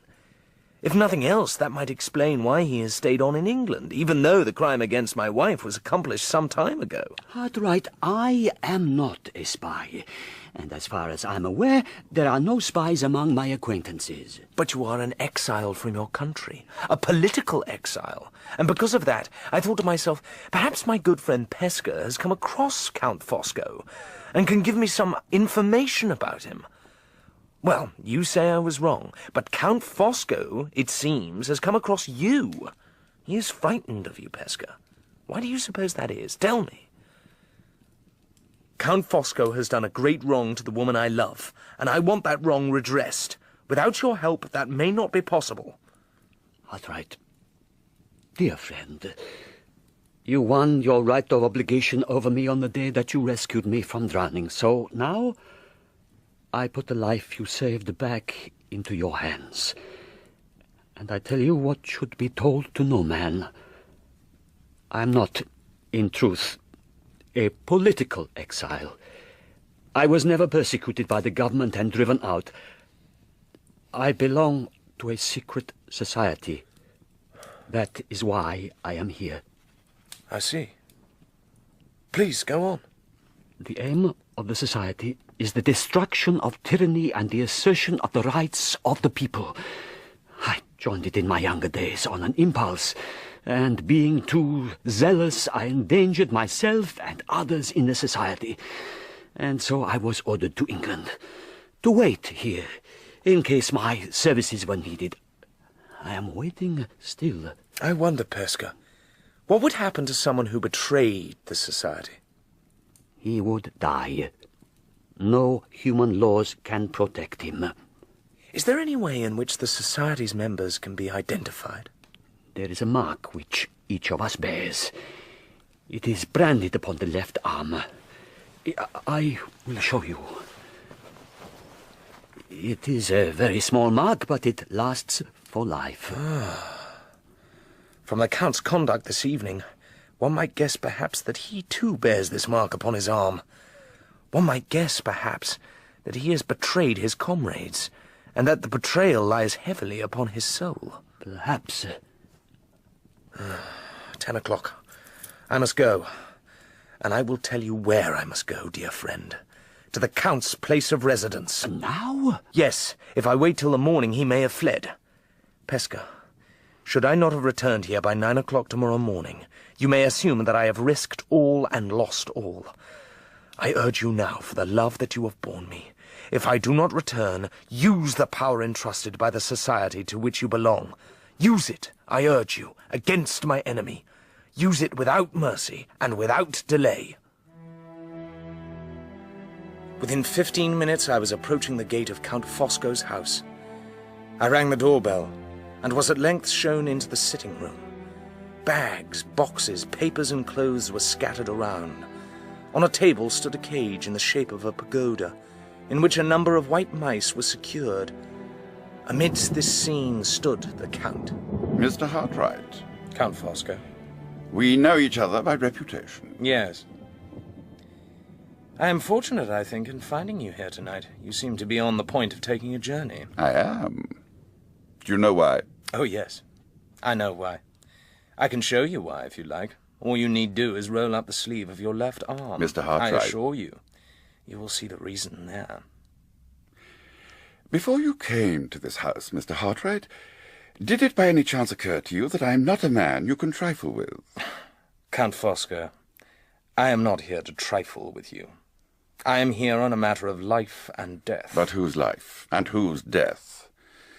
I would advise you, sir, do not be imprudent. Sir Percival may not have given you much opposition, but you are face to face with Fosco now. Before you think of using that gun, Count Fosco, just wait a moment, please. As you wish. This room is very untidy at present, and I'm not certain if I ought to add to the disorder by scattering your brains upon the floor. Well, then, to help you decide on that question, I shall tell you that a friend of mine, an Italian by the name of Pesca, you saw him earlier this evening, do you recall? He knows of my visit here, and he knows what is to be done if I should not survive our encounter. Notice, Mr. Hartright, I have returned the gun to the drawer. But I haven't locked the drawer, not yet. Your brains may indeed be scattered before the end of the evening, though I acknowledge they are cleverer brains than I gave you credit for. So, come to the point. What do you want of me? I am here to represent a lady's interests. My wife's interests. Her name is Laura. Oh, so she's your wife, is she? I have two demands. Demands? First, a full confession of the conspiracy that you plotted against her. Second, plain proof of the date on which she left Blackwater Park and travelled to London. Ah, yes, the crucial date. The only weakness, you know, in my grand scheme. It was not my intention that Anne Catherick should die so soon. But her heart disease was beyond even my medical capabilities, I'm afraid. As I say, I require plain proof. Sir, you shall have it. There is a letter in my possession from the late lamented Percival, in which he writes of the day and hour of Lady Glyde's arrival in London. I'll make a full confession for you, too. But to match your two demands, I have two conditions.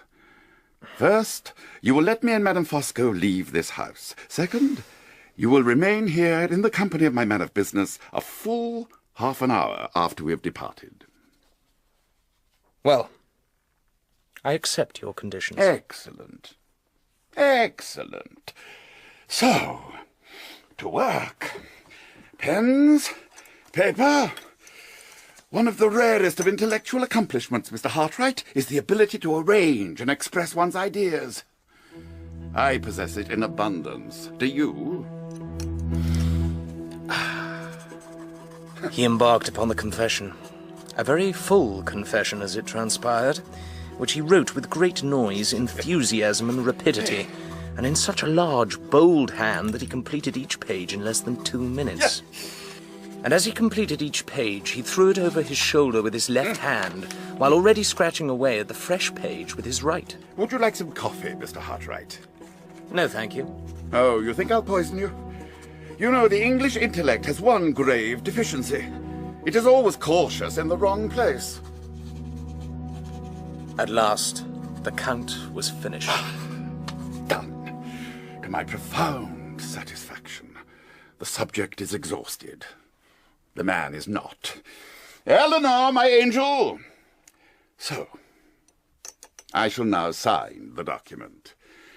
Isidore Ottavio Baldassare Fosco, Count of the Holy Roman Empire, Knight Grand Cross of the Order of the Brazen Crown. Come in, my sweetest. Perpetual Art Master of the Rosicrucian Masons of Mesopotamia.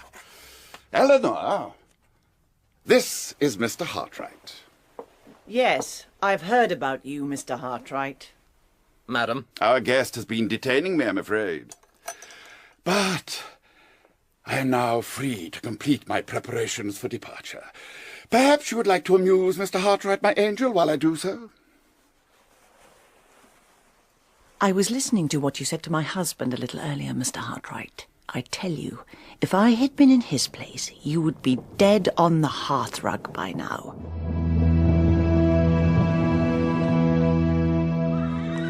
The packing was completed. Count Fosco's confession and Sir Percival's letter lay safe in my pocket. Madame Fosco got into the cab, along with a cage of precious mice, and Count Fosco held out his hand to me. Mr. Hartright, I bid you farewell. Do take care of Miss Halcombe. Admirable woman. Take very good care of her, sir. A week later, no more, I travelled up to Limmeridge to confront Laura's uncle. Mr. Hartright, this is all very troublesome. She is not dead, Mr. Fairlie. And these documents, I trust, will convince you. A confession from Count Fosco, a letter from Sir Percival, which was written on the day of your niece's supposed death, but which announces that her journey to London will be made the following afternoon. I have obtained numerous supporting statements, too. From Marion, from Mrs. Mitchelson, the housekeeper at Blackwater Park, from Mr. Gilmore. Sir, Laura is not dead. I urge you, therefore, to invite her to Limmeridge House and to receive and recognise her publicly. Oh, but that would be such a great ordeal for me. It would be a greater ordeal still, Mr. Fairlie, if the matter were raised in a court of law. A court of law? Heavens, you're trying to hurry me to my grave? Does Laura, if it is Laura, contemplate stopping here, I wonder, after I have publicly acknowledged her? No, sir. Very well. Nor will Marion be stopping here, nor will I. You, sir? Why on earth would you be stopping? Well, Laura and I are married. Married? Yes. I take it that you wish us both your heartiest congratulations.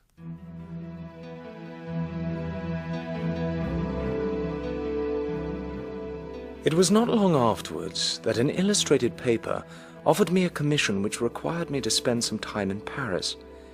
Pesca came with me. Since that fateful visit to the opera, he had not recovered his customary cheerfulness, and we both thought that a holiday might raise his spirits. At our hotel on the final morning, as I was about to knock on the door of Pesca's room, the door opened and a man emerged and brushed past me. Ugh! I'm sorry, Pesca. Didn't realize you had someone with you. Well, he's gone now. I only caught a glimpse of him, but... Yes, it was the man you said was sitting near us at the opera. The man with the scar. Did he bring you bad news? Horrible news. Oh, Hartright. However hard I try to forget the mistakes of my youth, those mistakes, I think, can never forget me. We had arranged, if you recall, that we would see Notre Dame. I won't go. I'll stay here. And when you return... We'll go straight back to London. I promise. Approaching the cathedral, I passed the terrible dead house of Paris, the morgue, and my attention was caught by some people who had just come from there and were talking about a corpse that they had seen. The corpse of a man of immense size. I entered the morgue.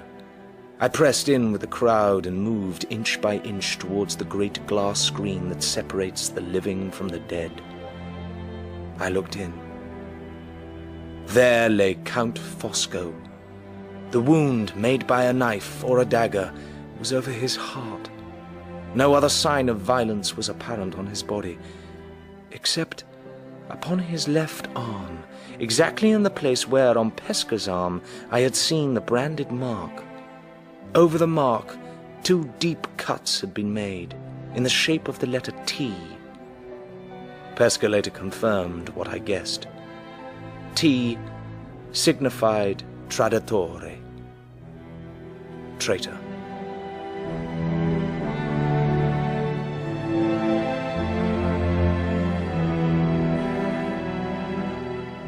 Our demons at last had been laid to rest. We lived simply and quietly together, the 3 of us, I mean, for Laura and I would not be parted from Marion, nor she from us. And then, in the new year, a 4th member of the family was added, and was christened Walter. One final event I must report. Walter? Yes, my dear? Marion and I... And your little namesake here? We have some news to give you. Well? My uncle is dead. Oh, my dearest. I'm so sorry. He suffered a severe stroke and failed to recover. We received the news from Mr. Gilmore. He has asked us to go to Limerick straight away. Walter, Limerick House is ours. On the journey north, I thought back over past events. I contemplated the curious chance by which my life had become entwined with the tragic story of Anne Catherick. I asked you, sir. Is that the way to London? Yes, it is. Forgive me, I was a little startled by your sudden appearance. I've done nothing wrong, sir. You must not be suspicious of me. And now, I am at Limerick again. I have gathered some flowers from the garden and have brought them to the churchyard. I stand here in the bewitching twilight, and I almost persuade myself that I can see that poor, unfortunate woman kissing the marble cross and beating upon it with her hands. Oh, if only I would die, Mrs. Fairlie, and be at rest with you. If only I could be buried here and could wake up by your side when the trumpet sounds. I walk to the cross. I kneel. And I place the flowers, and then I offer a prayer at the grave that holds the remains both of Laura's mother and of the woman in white.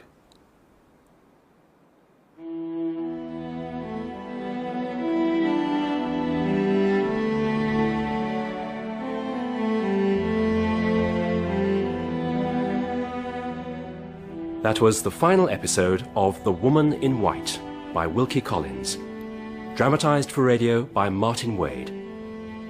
Marion was played by Juliet Aubrey, Laura by Emily Bruni, Walter by Toby Stevens, Count Fosco by Philip Voss, Sir Percival by Jeremy Clyde, and Mr. Fairlie by Edward Petherbridge.